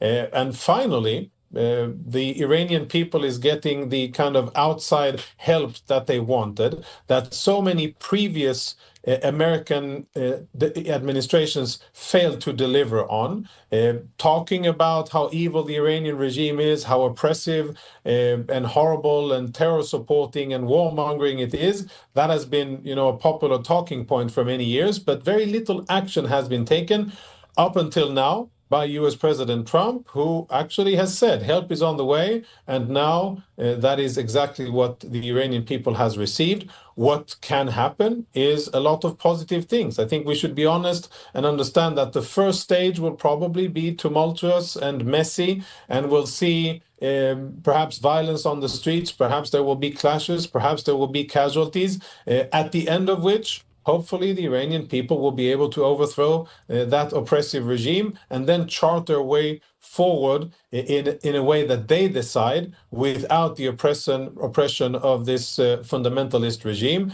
I'm hopeful that that will bring many good things for the future, for the brave and very talented Iranian people, for the region, for Iraq, for Yemen, for Lebanon, for Syria, for many other places where the Iranians interfered and destabilized, and of course for Israel.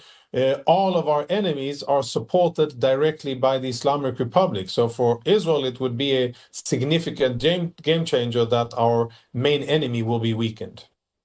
And right now we're getting this post coming in from Jennifer Griffin over at Fox News. She says, per a U.S. official, the airstrikes will last not hours, but days. Also, no casualties from strike targeting U.S. base in Bahrain. So wanted to ask you about that, because we're not just talking about hours of campaigns by the U.S. and Israel. We're talking about days. Is that what you would have expected? Not short term, but longer term? I think it'll be more than that, actually. I think we should work under the assumption that it'll take more than days. And I think it'll boil down to a question of whose offense will work best. Will Iranian offenses, as in firing ballistic missiles, be strong, or will U.S. and Israeli efforts to mitigate Iranian offensive capabilities win? So far, judging by the amount of missiles that the Iranian regime has been able to fire, it doesn't seem as if they're doing too well. And I think that offensive efforts by the US and Israel are so far quite successful, but we'll have to wait and see. And I think we should anticipate, and that's what Israelis are anticipating, that this will take at least days, if not more than that. All right. Jonathan Cornricus, thank you so much for taking the time to be here with us and to break this all down. Thank you. Anything else that you want to add? Anything we missed here before I let you go? Well, I can just send my warmest sympathies to the Iranian people. I've been getting a lot of messages from Iranians outside of Iran and inside of Iran, expressing their joy and excitement that finally the day has come where the Iranian people have gotten external help to get rid of the oppressive regime that has been controlling Iran for 47 years. And I think that is where focus will be. A lot of people will try to spin this story into something that it isn't. And I think what we are witnessing may be the end of the Islamic regime and a new page in the long, illustrious, and beautiful history of the Iranian nation. I hope that will happen. If it happens, that will be a really important part of President Trump's legacy a legacy of peace through strength, a legacy of actually standing up against oppressors and bullies and different fundamentalist regimes, and actually putting his money where his mouth is, and or the opposite, the money where the mouth was, and actually doing what was promised. So I'm hopeful, and I hope that the Iranian people will emerge victorious from this. All right, Lieutenant Colonel Jonathan Conricus, thank you so much for taking the time to be here. We definitely appreciate it. Thank you. And I want to take you to a live look over the White House. As we let you know, coming up later on today, we expect that we are going to hear once again from President Donald Trump, as Barak Ravid over at Axios reports that Trump is expected to address the nation again this morning, in addition to that video that was released overnight. Again, that 8-minute video that we played for you a bit earlier, if you missed it, we'll play it again coming up in the coming hours. But we are still waiting at this point to find out what time President Trump is. All right, we got video.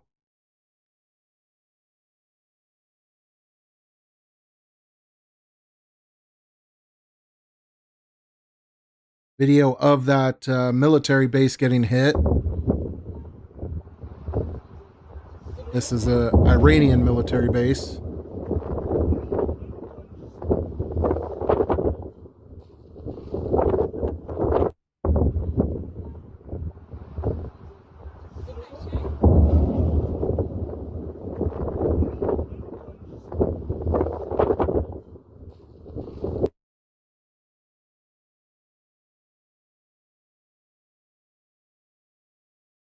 Apparently, President Trump is going to do a national address in the morning.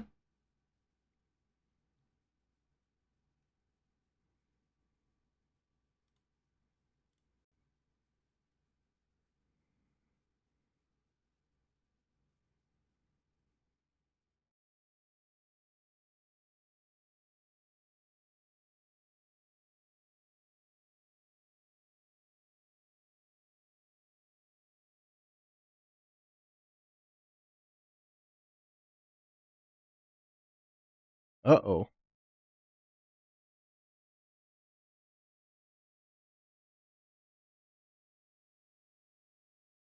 That's not a good sign.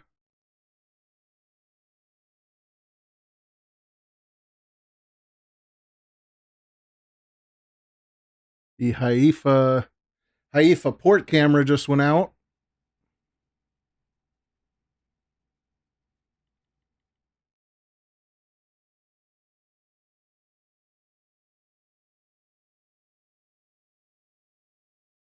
Okay, they switched to a different camera.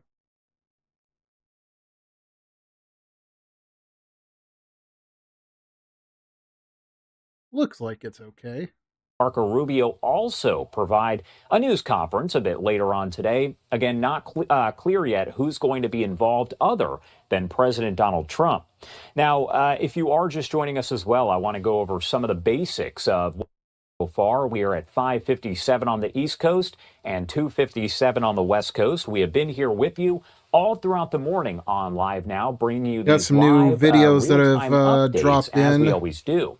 Now, this is the latest here on Operation Epic Fury, as the U.S. and Israel launch a joint military campaign against Iran. The strike's happening hours ago overnight, but also important to note that it was daytime there in Tehran when it happened. We heard from that 8-minute statement there from President Trump about the mission itself. He posted that message on his Truth Social and on other social media platforms. Axios again reporting President Trump will address the nation later this morning. Now, Iran's foreign minister saying, quote, "We will not hesitate in response to the renewed military aggression. The time has come to defend the homeland and confront the enemy's military assault. Just as we were prepared for negotiations, we have been even more prepared for defense at all times. The armed forces of the Islamic Republic of Iran will decisively respond to the aggressors with full authority." As we have been, I want to take a look at this shot right here. This is over in Haifa, where you would expect the sirens have been sounding. What I want to do is pop up the audio really briefly just to see if we can hear any of those sirens or anything happening there in the background.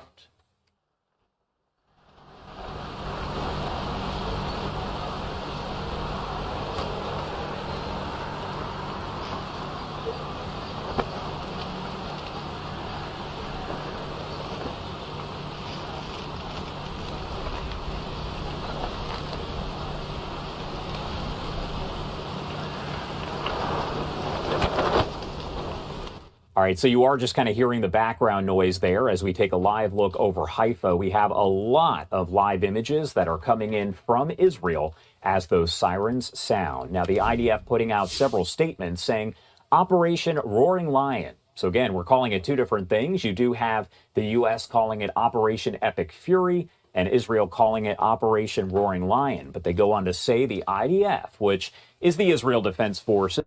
We got, people reporting the 3 seconds ago, the bomb sirens in Tel Aviv.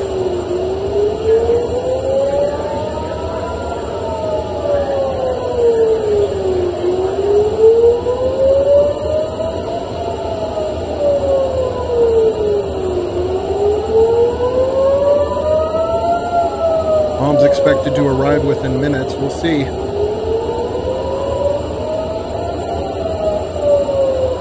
Will they all get intercepted?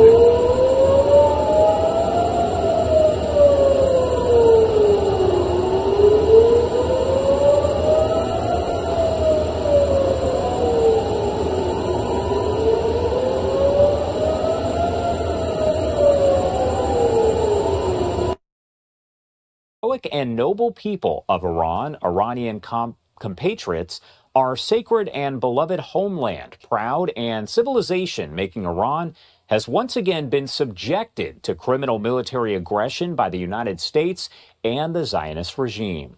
This morning, on the eve of Nowruz and on the 10th day of the holy month of Ramadan, the United States and the Zionist regime, in a gross violation of Iran's territorial integrity and national sovereignty, attacked a series of targets, defense infrastructures, and civilian sites in various cities of our country. The renewed military aggression of the U.S. and the Zionist regime against Iran is being committed while Iran and the U.S. were in the midst of a diplomatic process. Oh, yeah, One thing I'm that's sure. interesting to note, we were told that on Monday, Iran had this is officially said videos it would resume of the talks for interceptors. essentially a fourth round of talks on the nuclear program. That would be indirect talks between the U.S. and Iran, and those were set to take place in Vienna. At this point, we have not received an update as to whether that is still going to happen.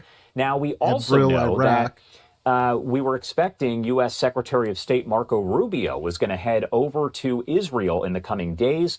Not quite clear if that is going to happen either, as this military campaign, according to Jennifer Griffin over at Fox News, is not expected to really kind of end here in the coming hours, but rather in the coming days. There's a lot of unknowns and a lot that we are still working to figure out. As of right now, we have reached out to the exiled prince, Reza Pahlavi, who we've heard from a lot over the past. Otherwise, not a lot happening right now. Several years. Now, he says right now he is not doing interviews because it is a critical time. His current schedule is not allowing him to speak with us. However, we are going to continue to reach out and that was a pretty hectic couple hours there. He did speak and say, quote, "In these sensitive hours and days, more than ever, we must remain focused on our ultimate goal, reclaiming Iran. I ask you for now to remain in your homes and remain calm and safe, stay alert, and ready to return to the streets for final action at the appropriate." Here's another video of that military base that got bombed in Tehran. You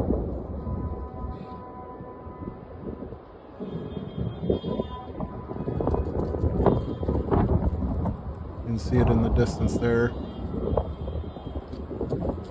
We've already seen some closer up ones of that, but just thought that was a different angle. You have sworn an oath to protect Iran and the Iranian nation, like I said, a lot of the same Republic and its leaders. Footage Your we've already duty covered, is not to seeing a defend the whole lot people, new yet. not to defend a regime that has taken our homeland hostage through repression and crime. Join the nation and help ensure a stable and secure transition. Otherwise, you will sink with Khamenei's ship and his crumbling more regime. videos starting to come out. The time now is 6:04. If you are joining us on getting hit.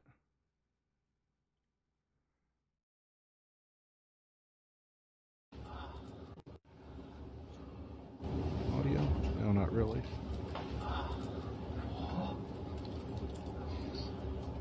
Crazy.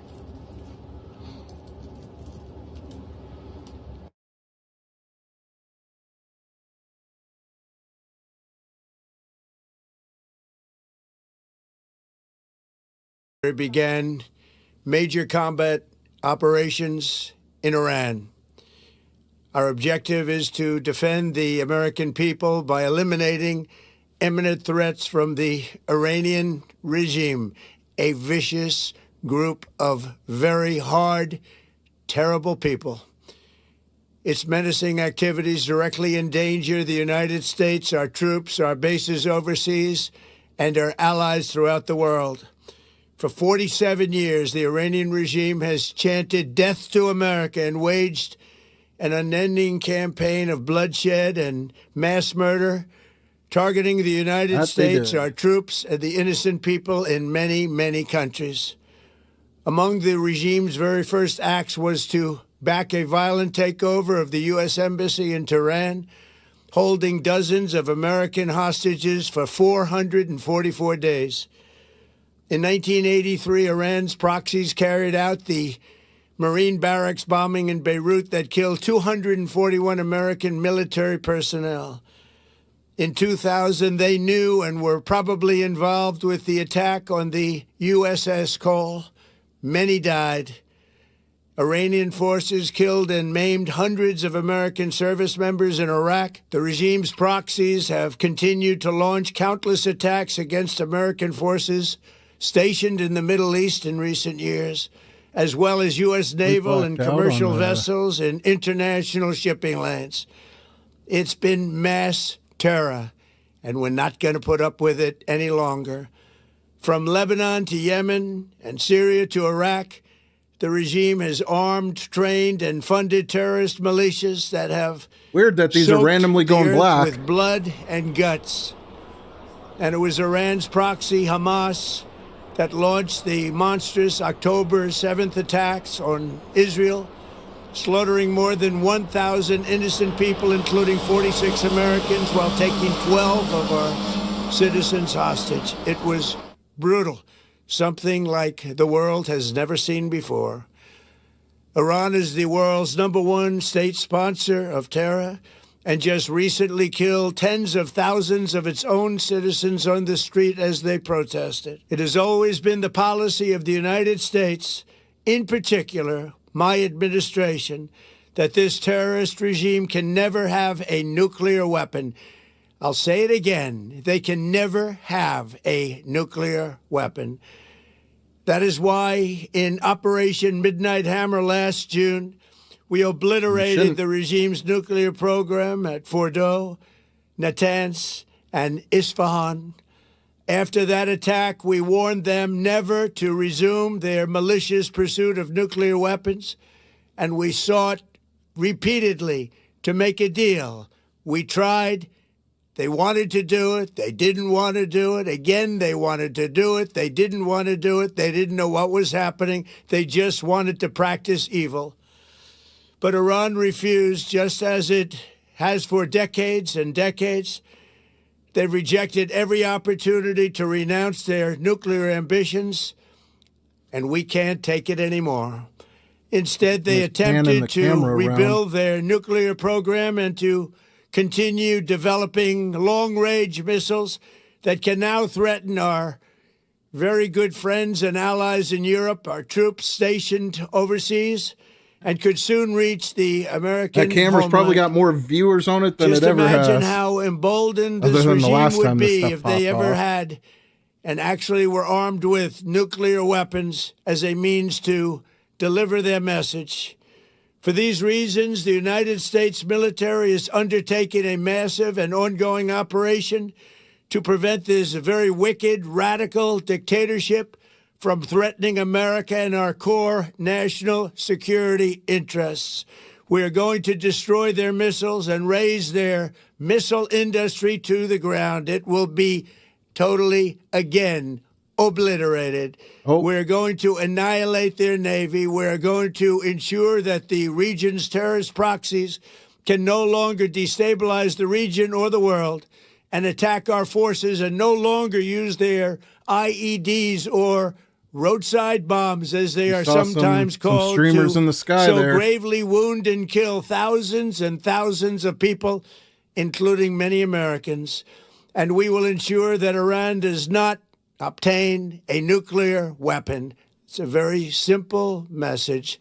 They will never have a They're looking nuclear at the sky. weapon. Oh, yep, there's something This again. regime will soon learn that no one should challenge the strength and might of the United States Armed Forces. Right around here. I built and rebuilt our military in my first administration, and there is no military on earth even close to its power, strength, or sophistication. My administration has taken every possible step to minimize the risk to U.S. personnel in the region. Even so, and I do not make this statement lightly, the Iranian regime seeks to kill. The lives of courageous American heroes may be lost, and we may have casualties. That often happens in war. But we're doing this not for now. We're doing this for the future, and it is a noble mission. We pray for every service member as they selflessly risk their lives to ensure that Americans and our children will never be threatened by a nuclear-armed Iran. We ask God to protect all of our heroes in harm's way, and we trust that, with his help, the men and women of the armed forces will prevail. We have the greatest in the world, and they will prevail. To the members of the Islamic Revolutionary Guard, the armed forces, and all of the police, I say tonight that you must lay down your weapons and have complete immunity, or, in the alternative, face certain death. So, lay down your arms. Start hitting while Trump's you will speaking. be treated fairly with total immunity, or you will face certain death. Finally, to the great, proud people of Iran, I say tonight that the hour of your freedom is at hand. Stay sheltered. Don't leave your home. It's very dangerous outside. Bombs will be dropping everywhere. When we are finished, take over your government. It will be yours to take. This will be probably your only chance for generations. For many years, you have asked for America's help, but you never got it. No president was willing to do what I am willing to do tonight. Now you have a president who is giving you what you want. So let's see how you respond. America is backing you with overwhelming strength and devastating force. Now is the time to seize control of your destiny and to unleash the prosperous and glorious future that is close within your reach. This is the moment for action. Do not let it pass. May God bless the brave men and women of America's armed forces. May God bless the United States of America. May God bless you all. Thank you. All right, that was posted by President Donald Trump overnight on Truth Social. Yeah, As that all was of this about 3 hours ago. unfolding That's when I here, hopped he on announced live. that this had taken place. And When I heard him say essentially that. at this point, we are awaiting some additional comments I that was are coming hoping in that from would be him the later new, on today. We are told that it'll happen the at new speech. sometime this morning. However, as far as And we it's know 6 right now, a.m. in there is no Washington, time that is so- set. The White House will normally send out an alert at least an hour ahead of time to let us know. We'll, of course, let you know the second we find out and bring you those remarks from the president in full, commercial-free, right here on Live Now from Fox as soon as we get them. Right now, what I want to do is take a live look at some of the different images that we have coming in at this hour, as we are working, of course, to get several different experts of ours to join and break down everything that we know so far, what's still left to figure out, and what happens next. Now, we are told by officials here that the U.S. and Israel, now, those strikes that took place were near the Supreme Leader's office and that he Looks like was so being targeted far, along with other Israeli officials. What I want to do is everything's lift been up getting the audio stopped on on this its way shot into of Tel Aviv, Israel. as we know that They definitely panned essentially up at to this the point, sky for sirens something. have been sounding on and off. We spoke with Eylon Levy a bit earlier. He was the Israeli government spokesperson previously. He was in a shelter and then ran back out and then had to go back into the shelter. So what I want to do is pop up the audio just to see if we can hear anything.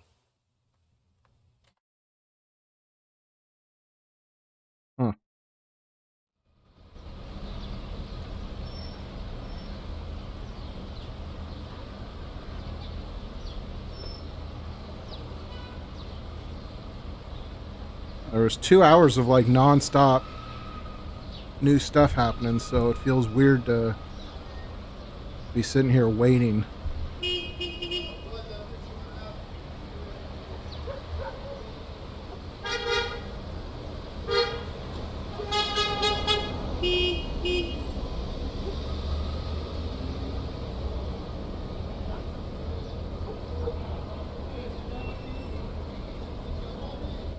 All right, just hearing the background noise there, I wanted to leave it up in case we did have the potential to maybe hear some of those sirens, or, people are essentially being told that they have to stay near their shelters just in case. What I want to do right now is bring in Blaise Mishtal. He is with GINSA, and he's actually joined us quite a bit over the last, I would say, several years, as we've seen a lot of different activity play out in the region. Blaise, thank you so much for taking the time to be here with us today.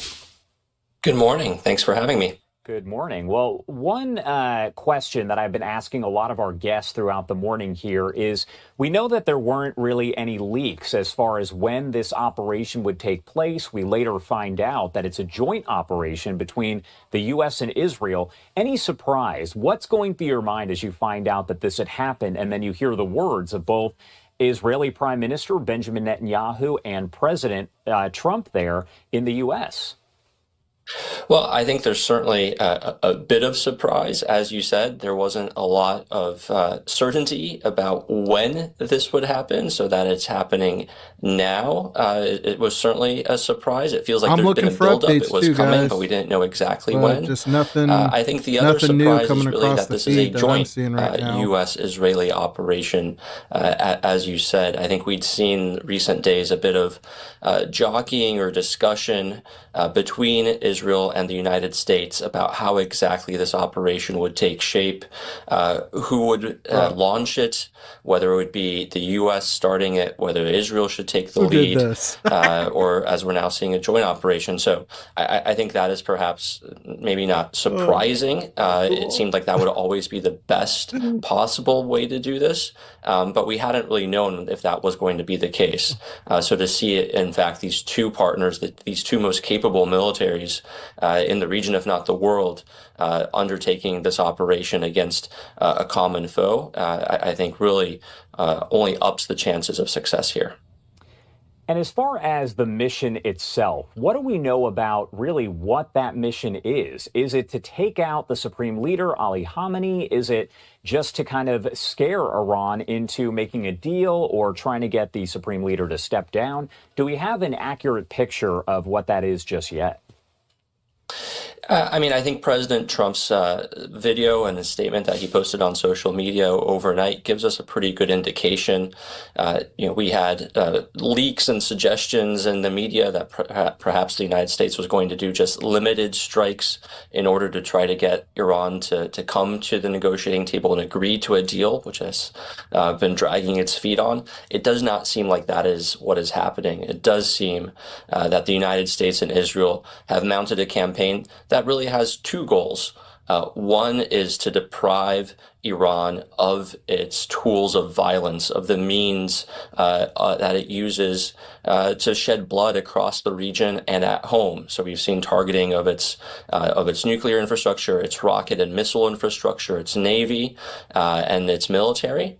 But I think the bigger and more important goal here is also what I would call regime collapse. It's not the United States coming in and saying that the Iranian regime has to go, but it is creating the conditions under which the Iranian people can rise up and do as they were doing for the last 2 months, demand their freedom, take their own destiny into their own hands, without the threat that the Iranian regime would once again come to the streets and massacre tens of thousands of them, as it did in January. So I think it's trying to weaken the regime here and give the Iranian people the chance to seize their own destiny. What do you make of the timing of all of this, these strikes? Because we had heard just maybe yesterday, possibly the day before, that the nuclear talks could resume on Monday in Vienna between the U.S. and Iran. We know they have been indirect talks, but this would essentially be the fourth round of talks between the two.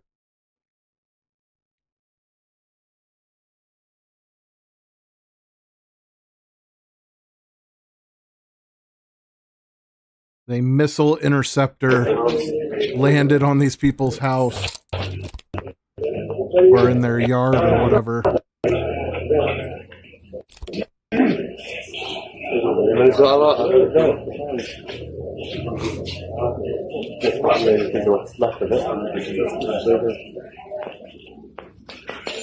the heck? You imagine you hear a big thud and you come outside and you got that laying next to your house?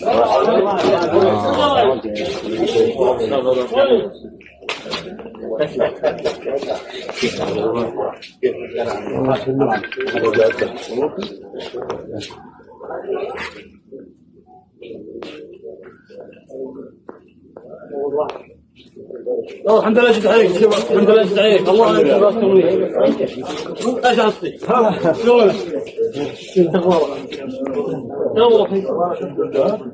Freaking crazy.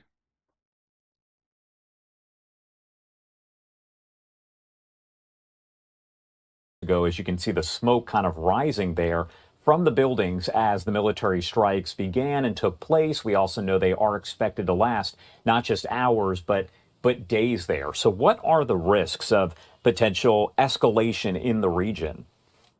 Yeah, unfortunately, there is very real risk here. Iran is There's bristling siren map with in missiles and Tel drones Aviv. and other weapons, more than most European militaries, more than almost any other military in the world, certainly more than any country that proclaims itself to be peace-loving. More than any as country of 9 needs. minutes ago. And so we saw those medium-range missiles used during the 12-day war to target Israel. I think we're already seeing Iran is using those, has launched some of those towards Israel. It's also launching its short-range missiles that can target U.S. bases and cities and energy infrastructure around the Persian Gulf, in Saudi Arabia and the United Arab Emirates and Qatar and other places. And those are perhaps even more dangerous. But we've also seen the United States spend the last 6 weeks massing a huge amount of military hardware into the region, not just for the purpose of carrying out this operation and offensive strikes against Iran. Check this out.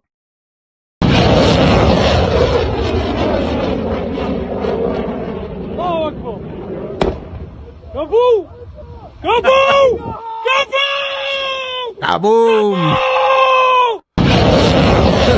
I mean, that missile was coming for him. الله أكبر That was the interceptor. كفو كفو Wow. Potentially the end. I certainly hope so. I think certainly from what we've heard President Trump say, he hopes so. And I think the Iranian people have been hoping that for a long time, as we saw them take to the streets over the last 2 months by the hundreds of thousands, demanding an end to this regime, demanding the end of 47 years of oppression, of lack of freedom, of being told what to do, of corruption, of mismanagement, of having their money stolen from them, and used to fund terrorism and kill other people all around the world. This is a regime that has the bloods of hundreds of Americans on its hands. This is a regime that won't sleep until it can erase Israel from the map. As it We got. Oh shit! Oh fuck! Oh shit! Oh! Some videos from an American by the base that got Oh struck. shit! Oh fuck! Oh my god! Oh, dude, fuck me! A fucking missile actually got through. Oh, there's more. I gotta get the fuck out of here. Bro. Oh shit! Oh fuck! Oh shit! God, that'd be terrifying. Oh!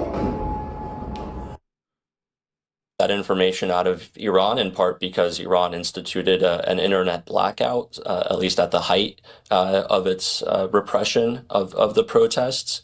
And what we've been hearing from Iran since, while maybe there were not executions, there was mass slaughter of protesters in the streets, which certainly seemed to violate President Trump's red line, telling Iran not to kill anyone. And what we've heard since then is certainly that protesters have died either in prison from torture or at hospitals with claims that Iranian security forces came into hospitals to find injured protesters and then contributed to their deaths by either denying them medical care or torturing them. I'm sure these videos are still just crazy. Such a big plume, man. I don't know what kind of missile they hit.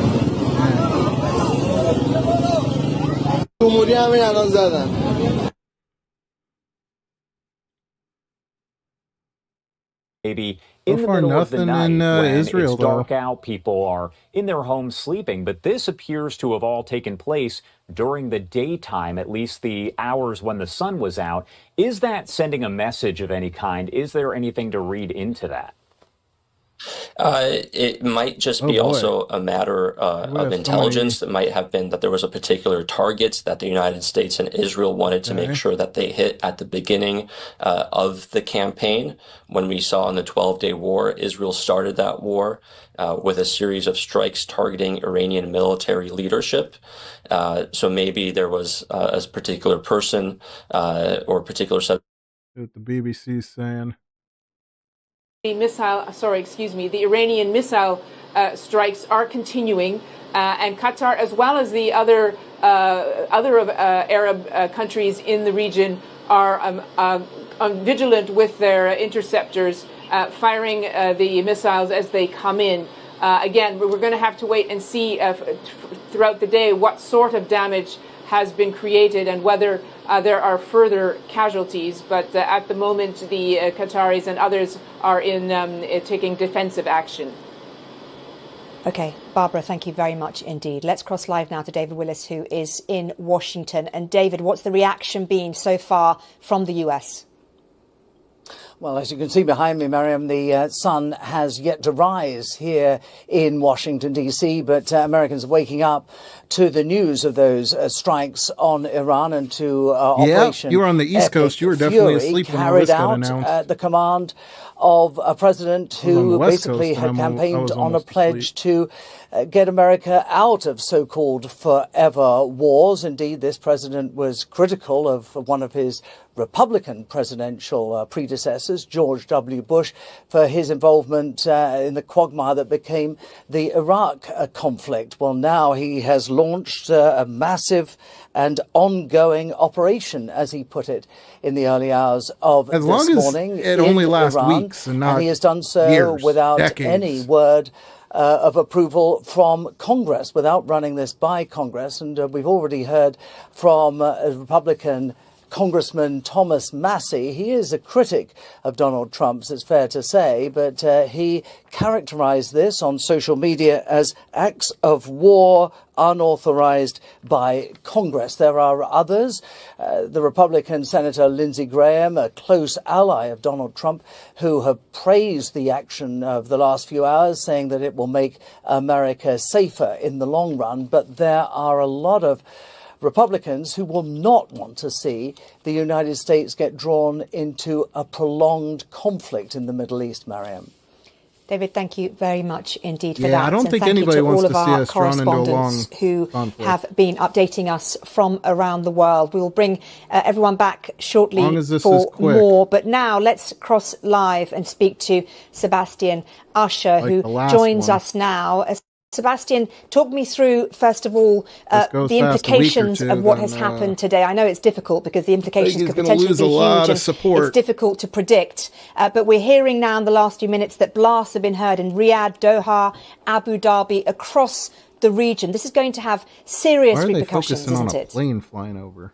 Yes, I mean, I think it's clear that this is a conflict, an attack by the US and Israel with any military people know what type of plane that is? Time limit on it. Essentially, looks like a military plane to me. The goals that President Trump laid out are different from what we heard during the 12-day war in June, when it was about Iran's nuclear capabilities. This involves its ballistic missiles. He says it's going to obliterate its navy. So essentially to destroy Iran's military capabilities, but also his call for the people of Iran essentially to rise up. So though he didn't say it, and the Israelis haven't said it in so many words, regime change.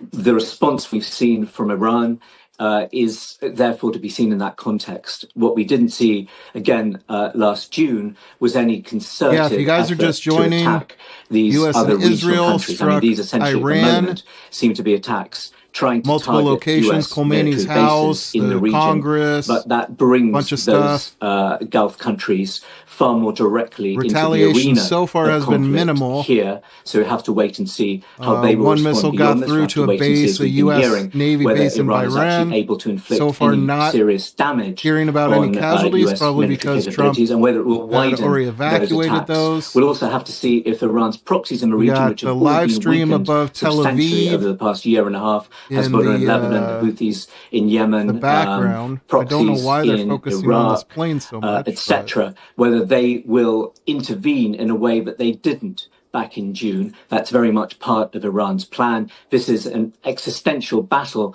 for Iran's leadership. Also, of course, we have to wait and see if the strikes that the US and Israel have carried out have targeted and have done so successfully with the military or the political leadership of Iran. Well, that's it, isn't it, Sebastian? Because ultimately, however many times you strike Iran, there has to be, most people agree, there has to be some sort of movement from within the country to progress things further, to progress them in the way that President Trump was intonating, regime change. That's not going to happen with a few missiles being aimed at the country.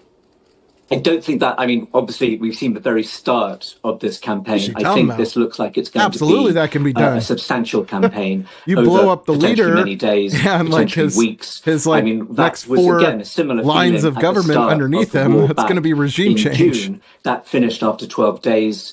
With essentially a kind of mission accomplished from President Trump, saying that Iran's nuclear capabilities had been put out of action. Whether that's true or not, we don't know. But as I say, this seems more open-ended. Here's Again, satellite imagery of Khomeini's compound. This seems to be operating on a number of fronts, both the nuclear side of it, which, to be honest, in the talks that have been taking place, Iran had made some concessions which might have answered those issues. But this goes far beyond that. It goes to the ballistic missiles, some of which Iran is firing at the moment towards Israel and towards Gulf countries. Seems like they're intercepting in the region, most of the missiles. but also its wider military capabilities and its very existence.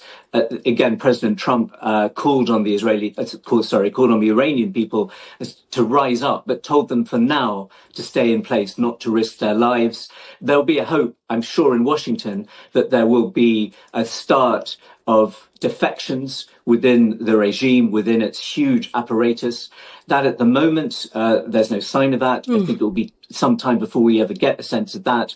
I think many analysts will believe that that is a very, very difficult obstacle to get across. These are groups of Revolutionary Guards in particular that have a huge stake in the way that Iran has been run over the past decades. They will not give that up lightly, and they will not start, I think, any large-scale defections if they feel that their own existence will essentially be put at risk by doing so.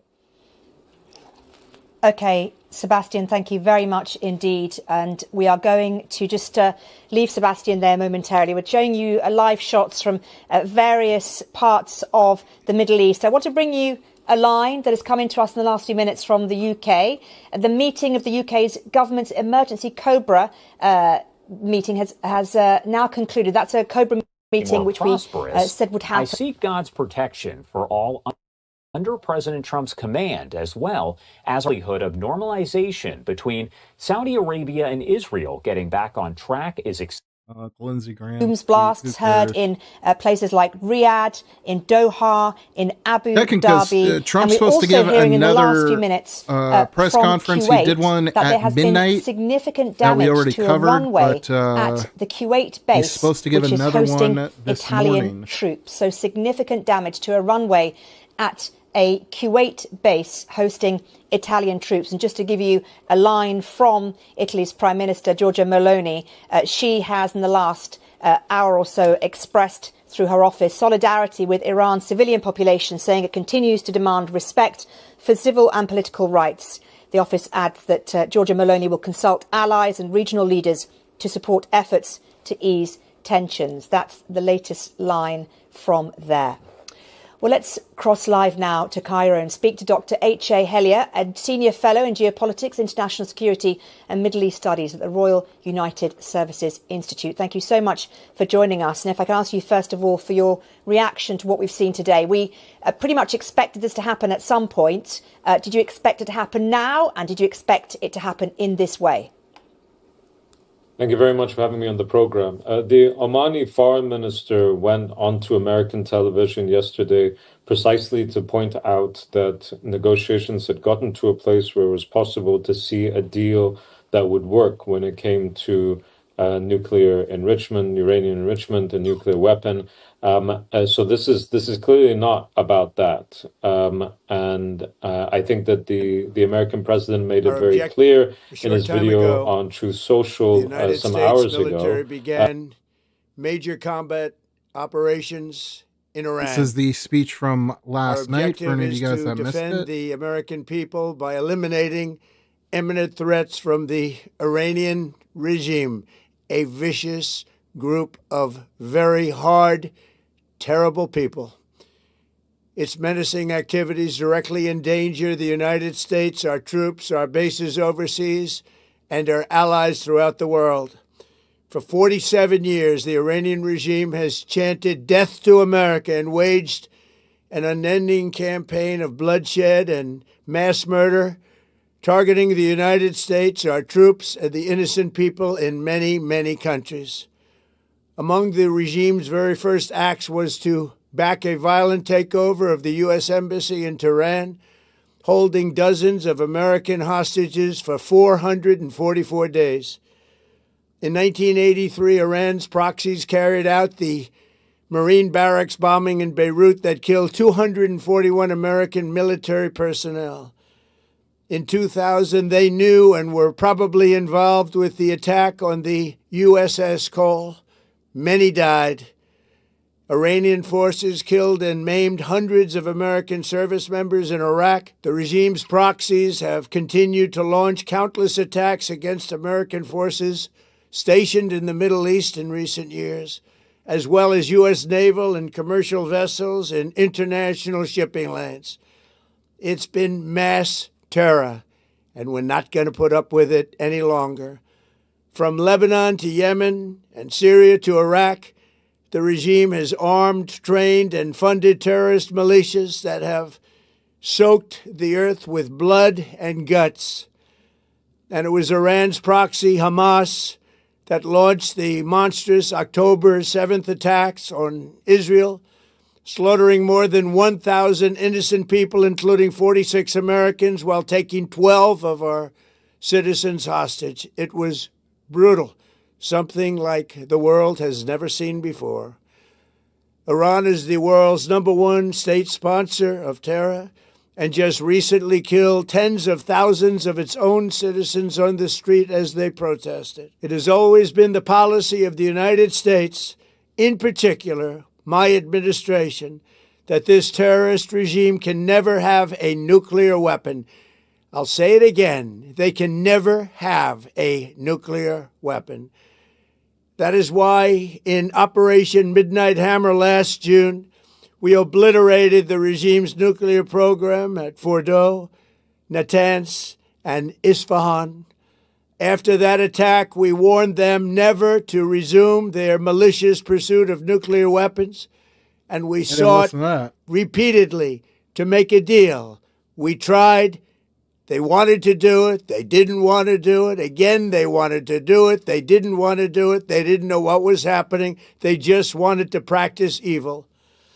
But Iran refused, just as it has for decades and decades. They've rejected every opportunity to renounce their nuclear ambitions, and we can't take it anymore. Instead, they attempted to rebuild their nuclear program and to continue developing long-range missiles that can now threaten our very good friends and allies in Europe, our troops stationed overseas, and could soon reach the American homeland. Just imagine how emboldened this regime would be if they ever had and actually were armed with nuclear weapons as a means to deliver their message. For these reasons, the United States military is undertaking a massive and ongoing operation to prevent this very wicked, radical dictatorship from threatening America and our core national security interests. We are going to destroy their missiles and raise their missile industry to the ground. It will be totally, again, obliterated. We're going to annihilate their Navy. We're going to ensure that the region's terrorist proxies can no longer destabilize the region or the world and attack our forces and no longer use their IEDs or roadside bombs, as they are sometimes called, to so gravely wound and kill thousands and thousands of people, including many Americans. And we will ensure that Iran does not obtain a nuclear weapon. It's a very simple message. They will never have a nuclear weapon. This regime will soon learn that no one should challenge the strength and might of the United States Armed Forces. I built and rebuilt our military in my first administration, and there is no military on earth even close to its power, strength, or sophistication. My administration has taken every possible step to minimize the risk to U.S. personnel in the region. Even so, and I do not make this statement lightly, the Iranian regime seeks to kill. The lives of courageous American heroes may be lost, and we may have casualties. That often happens in war. But we're doing this not for now. We're doing this for the future, and it is a noble mission. We pray for every service member as they selflessly risk their lives to ensure that Americans and our children will never be threatened by a nuclear-armed Iran. We ask God to protect all of our heroes in harm's way, and we trust that, with his help, the men and women of the armed forces will prevail. We have the greatest in the world, and they will prevail. To the members of the Islamic Revolutionary Guard, the armed forces, and all of the police, I say tonight that you must lay down your weapons and have complete immunity, or, in the alternative, face certain death. So, lay down your arms. You will be treated fairly with total immunity, or you will face certain death. Finally, to the great proud people of Iran, I say tonight that the hour of your freedom is at hand. Stay sheltered. Don't leave your home. It's very dangerous outside. Bombs will be dropping everywhere. When we are finished, take over your government. It will be yours to take. This will be probably your only chance for generations. For many years, you have asked for America's help, but you never got it. No president was willing to do what I am willing to do tonight. Now you have a president who is giving you what you want. So let's see how you respond. America is backing you with overwhelming strength and devastating force. Now is the time to seize control of your destiny and to unleash the prosperous and glorious future that is close within your reach. This is the moment for action. Do not let it pass. May God bless the brave men and women of America's armed forces. May God bless the United States of America. May God bless you all. Thank you. Once again, that was Trump at midnight, delivering that address. And crucially, the statement says, midnight Pacific time, so 3 a.m. Eastern time. Now the meeting has concluded. We understand the Prime Minister will be holding a series of calls with allies throughout the afternoon, but no word yet as to what was actually decided. Supposed to do another they would start out by attacking address this evening, where Khamenei resides, because this morning the U.S. military would go after would be command and control, and that's the ultimate command and control. It's no time announced yet. The leadership that has been so intransigent. The attacks coming after multiple rounds of talks in Geneva between the U.S., Iran, and Oman failed to convince Iran to abandon its nuclear program. Sirens in Israel were heard and alerts went out on phones as Iran launched its own retaliatory strikes, which could go on for days, if not longer. The president called on Iran to surrender, but he also had a stark warning for the American people. The lives of courageous American heroes may be lost, and we may have casualties. that often happens in war. Josh, the top Republican and Democratic lawmakers in Washington, we call them the Gang of Eight, were briefed on this mission this week. But Congress as a whole did not sign off. That's going to cause a big debate here, with several Democrats already speaking out against this decision. One is Democratic Senator Ruben Gallego, who said on X, we can support democracy in Iran without sending troops to die. Josh. And Rebecca, that 8-minute message from President Trump that was posted overnight, we know that he's going to speak again later on this morning. We don't have a time just yet, but wanted to ask you about his message overall to the Iranian people. Yeah, really his message to them was, hey, this is your time to rise up. Right now, he did tell them this operation, this attack is going to last several days. So right now he wants them to shelter in place in their homes. But once the bombings stop, he says this is your time to rise up. He wants them to overtake the Iranian government and hopefully usher in a new era for Iran. And my last question here before I let you go, Rebecca, we are hearing about additional strikes and things of that nature. What can you tell us about what we know so far? We've seen nothing really hit Israel. The only thing we've gotten is one reporting that we are seeing so far, we're seeing some videos coming out of Bahrain.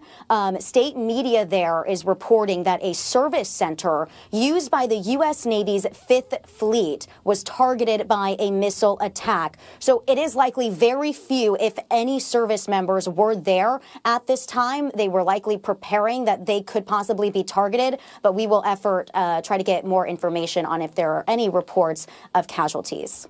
All right, Rebecca Castor there over at Fox News. Thank you so much for taking the time to join us here as we continue our coverage. We do have Edmund Fitton Brown over at the Foundation for Defense of Democracy. And we could find in the coming hours that Edmund, thank you so much. Senior Iranian leadership have been assassinated, have been killed. And this will continue as Iran and America strike missile sites, nuclear sites, political leadership, bases, ports, all manner of things. Now, Iran will respond to the best of its ability because it knows there's very little to hold back now. There's very little to lose by trying to go after these targets. And Iran's aim here, I think, will be attempting to make sure they can kill Speedy, Americans I might have to call it in soon some of too. these I'm getting bases tired. in the region. Because if you do that, and I want to try and edit the first part of this live into a video to get up. You might also force him to think, up. hang on, I don't want this to last for weeks with more Americans I don't dying think most people are going to watch the midterm elections. 4-hour live, but we will I see get more cut the Iranian first launches, hour more when we attempts were to try getting to all the strike those bases updates across the region. down into like a 30-minute video. Is, can America and Israel identify those missile launches and destroy them on the ground, and then intercept the incoming missiles that are fired to a sufficient Seems like degree Iran's just not that really going to avoids have heavy an answer. casualties. And right now, I don't know the answer to that, but I'll be watching very closely. Which is kind of what I was thinking earlier. Iranian I mean, success they got one missile Bahrain through. Strikes, these Saudi strikes, these Emirati strikes in the coming hours. We went to like a service depot for the Navy in Beirut. Iranian leadership and that was the already potential evacuated. for it to have been taken out. We don't know That's yet all they what's got so happened. far. We believe that the leadership, as you mentioned, We has have been seen some targeted. missiles getting intercepted What over would be the Tel next Aviv, steps, then, but if those targetings nothing's have hit succeeded? or Where even come is close. any kind of regime change, which clearly has been made clear by President Trump and Benjamin Netanyahu? And I mean, frankly, Israel's used to this, right? This is Where like is that going a to normal come Tuesday in from, Israel because if you're getting bombed. It seems extremely unlikely, given how repressed the opposition has been in Iran for 47 years, that it's going to come from within the country, unless, of course, the military have a hand in it. Yeah, I think there's an interesting tension, isn't there, in Trump's statement between saying he wants the Iranian people to topple the regime, saying you won't get this opportunity for another generation, and his message to the Islamic Revolutionary Guard Corps, who of course are the kind of Praetorian guard of the regime. Here, you might have missed this one while you were showering. Check this out. This is pretty crazy. This is a American service member. Looks like he's either in like an apartment or a hotel or something. It's a bunch of videos that was sent to somebody that was stitched together, but Bro. right when the baby Oh shit! Oh fuck! Oh shit! Oh!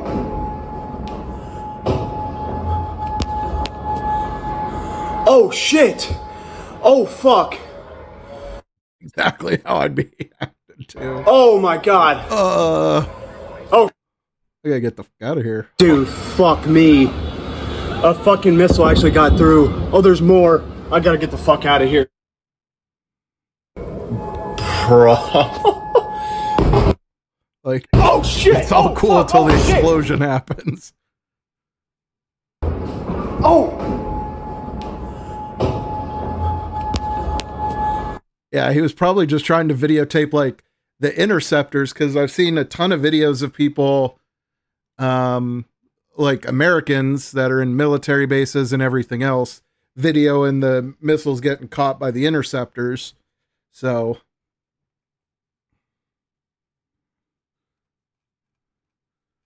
that, I mean, they're launching missiles, you know, but it's just nothing's really getting through other than that one. But so far, it sounds like no one was hurt or injured in that one, at least not any Americans. I didn't really hear anyone talk about if any local Bahrainians were hurt because of that.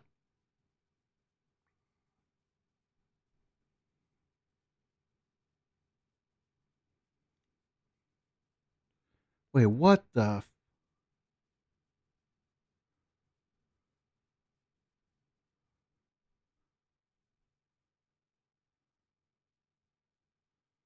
What the heck?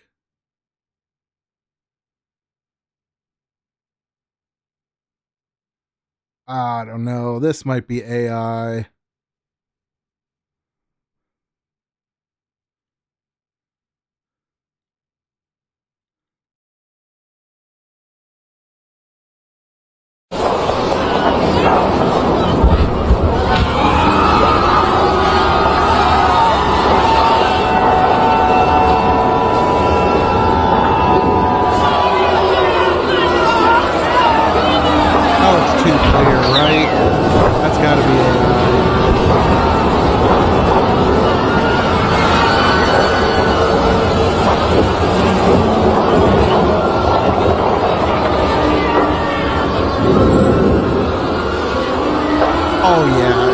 I didn't even see that lot. The zoom in. Or no way. No way your camera phone's getting that. God, man, the frickin'... It's going to be hard soon to tell what's real and what's fake, you know?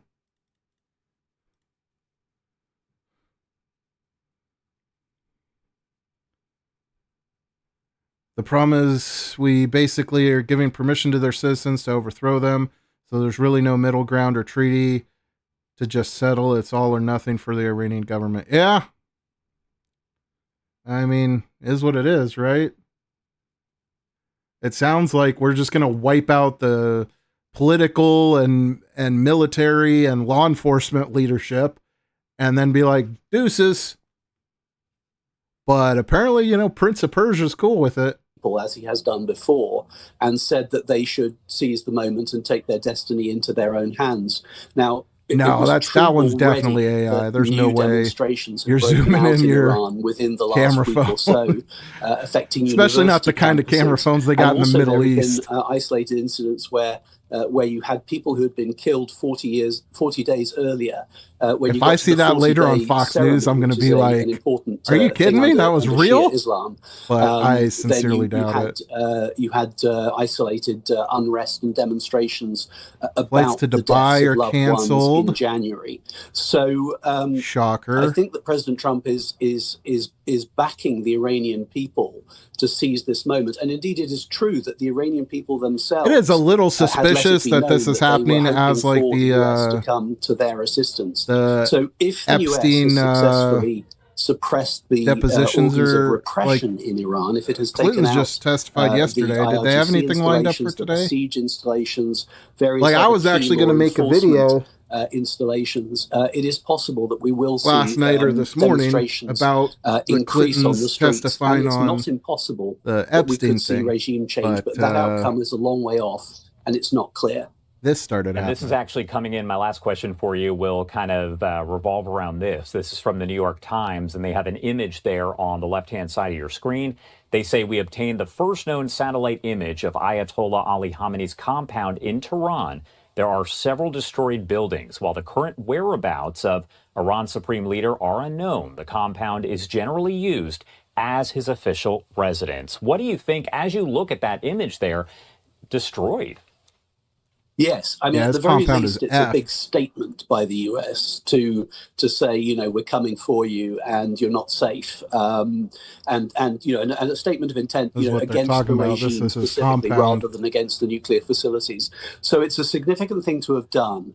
Of course, there's no reason to think that he was there when it was destroyed. Other buildings we do know that there was talk of him being moved to a secure location during the demonstrations in January. So whether he ever returned to that location in Iran or whether he's being kept safe somewhere else, we don't know. But at the same time, again, I would refer you to the ramping up of Israeli and US intelligence on Iran over recent months.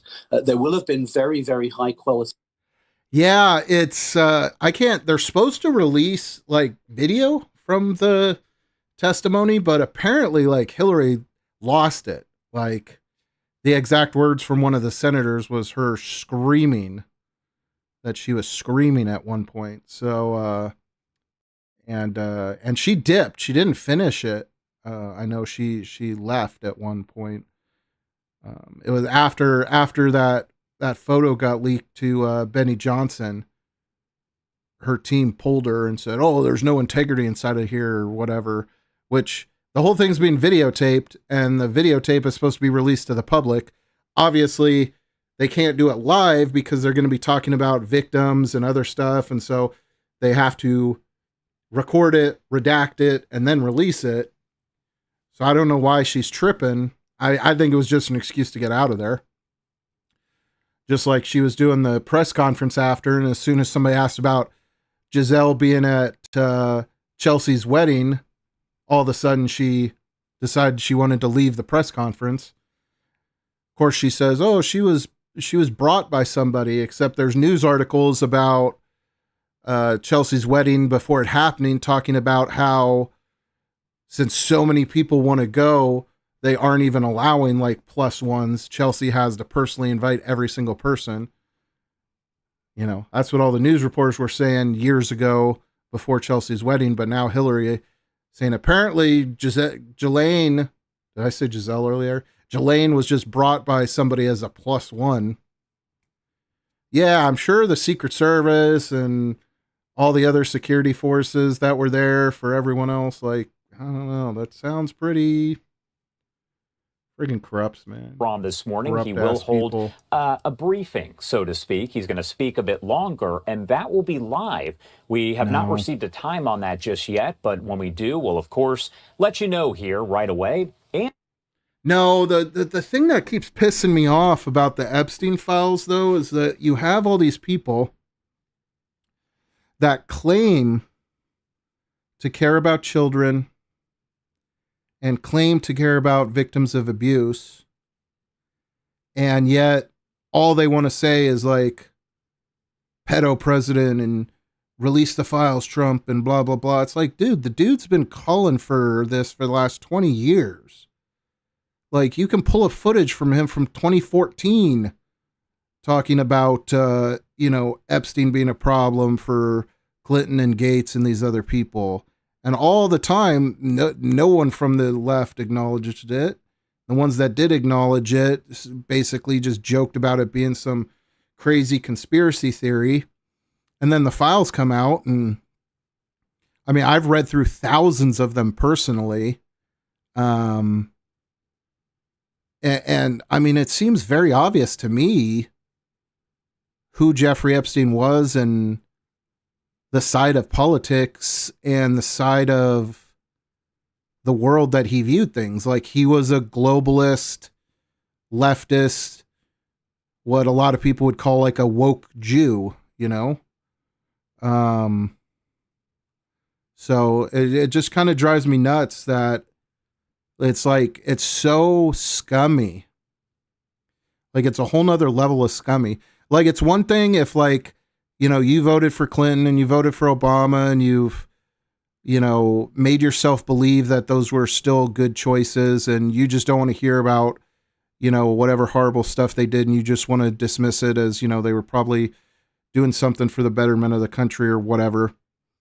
It's one thing to do that than to like willfully try and turn it around on the guy that's been trying to expose it the whole time and then act like he's the one responsible for it. And it's crazy because I've had similar things happen to me in like social media, and I don't understand how people fall for that shit.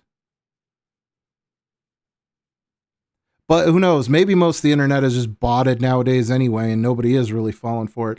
I'm starting to think that's a legitimate thing too, because I see weird things, man. Ever since I started putting out political content, it's really weird how like certain things just get hate brigaded or get just all of a sudden just flooded with comments towards a contrarian opinion or something. It doesn't seem organic to me. So, and I'm like, small. I just started doing this a few months ago on the political stuff, and I'm already noticing it. So I imagine on the big people, it's even, 10,000 times as prevalent.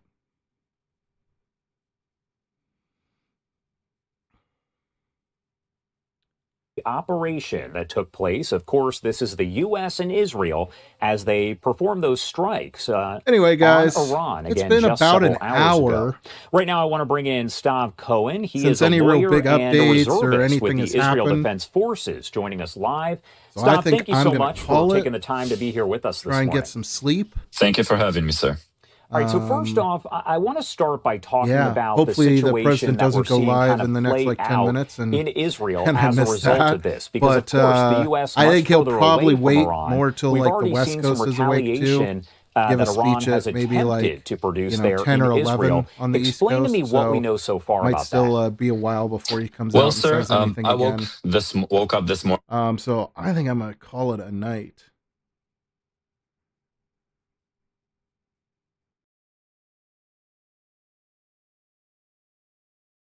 Yeah, no kidding, Speedy. It's just weird, man. It's weird. I'm telling you, like I've been covering the stuff going on in Mexico and whatnot, and like I'll put out a video and I'll have people from Mexico and stuff commenting in Spanish, thanking for me for covering it and stuff like that. And then as soon as the video starts getting boosted up a little bit in the algorithm, all of a sudden it just gets brigaded with a bunch of the comments saying the same thing, like, oh, the people love Sean Baum. This is right-wing propaganda. There's no revolt in Mexico. The people love Scheinbaum. Everybody loves Scheinbaum. I'm like, I read Spanish, bro. I can pull up the newspapers. Like people, I mean, I'm sure there's some people that like her, but she is not a popular president. Like most people down there seem to think she's corrupt and the government's corrupt. Not to mention I live down there, and this was 10 years ago or so. And when I lived down there 10 years ago, everybody knew it was corrupt. So there's definitely, you can't believe the consensus on social media is all I'm saying, You see Trump give a speech or you see some piece of news come out and there's hundreds of comments that are all, saying the same thing or similar things to push an agenda. Like, I think that's the new info war, Now, 20 years ago, not everybody could broadcast themselves to the world. Not everybody could put stuff out and have hundreds of thousands of people see it. So you had a real info war. I mean, that's why Alex Jones calls the show Info Wars, right? You had an info war over what information you're releasing. Now everything's out there, and the new info war is trying to steer the consensus on any given thing using, bots and fake stuff. So.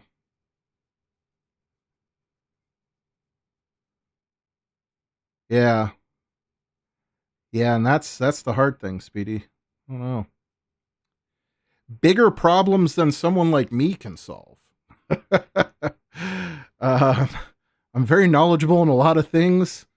Not that, man. Computers are like I'm good with computers at like a surface level, but you get to trying to like narrow down bot farms and stuff like that. Nope, not my area of expertise. But anyway, guys, have a good night.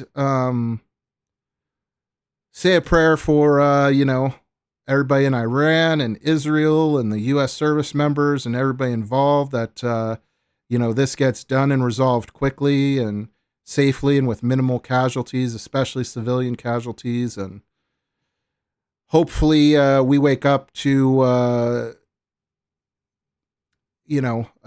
change over there that didn't lead to more violence. So have a great night, guys.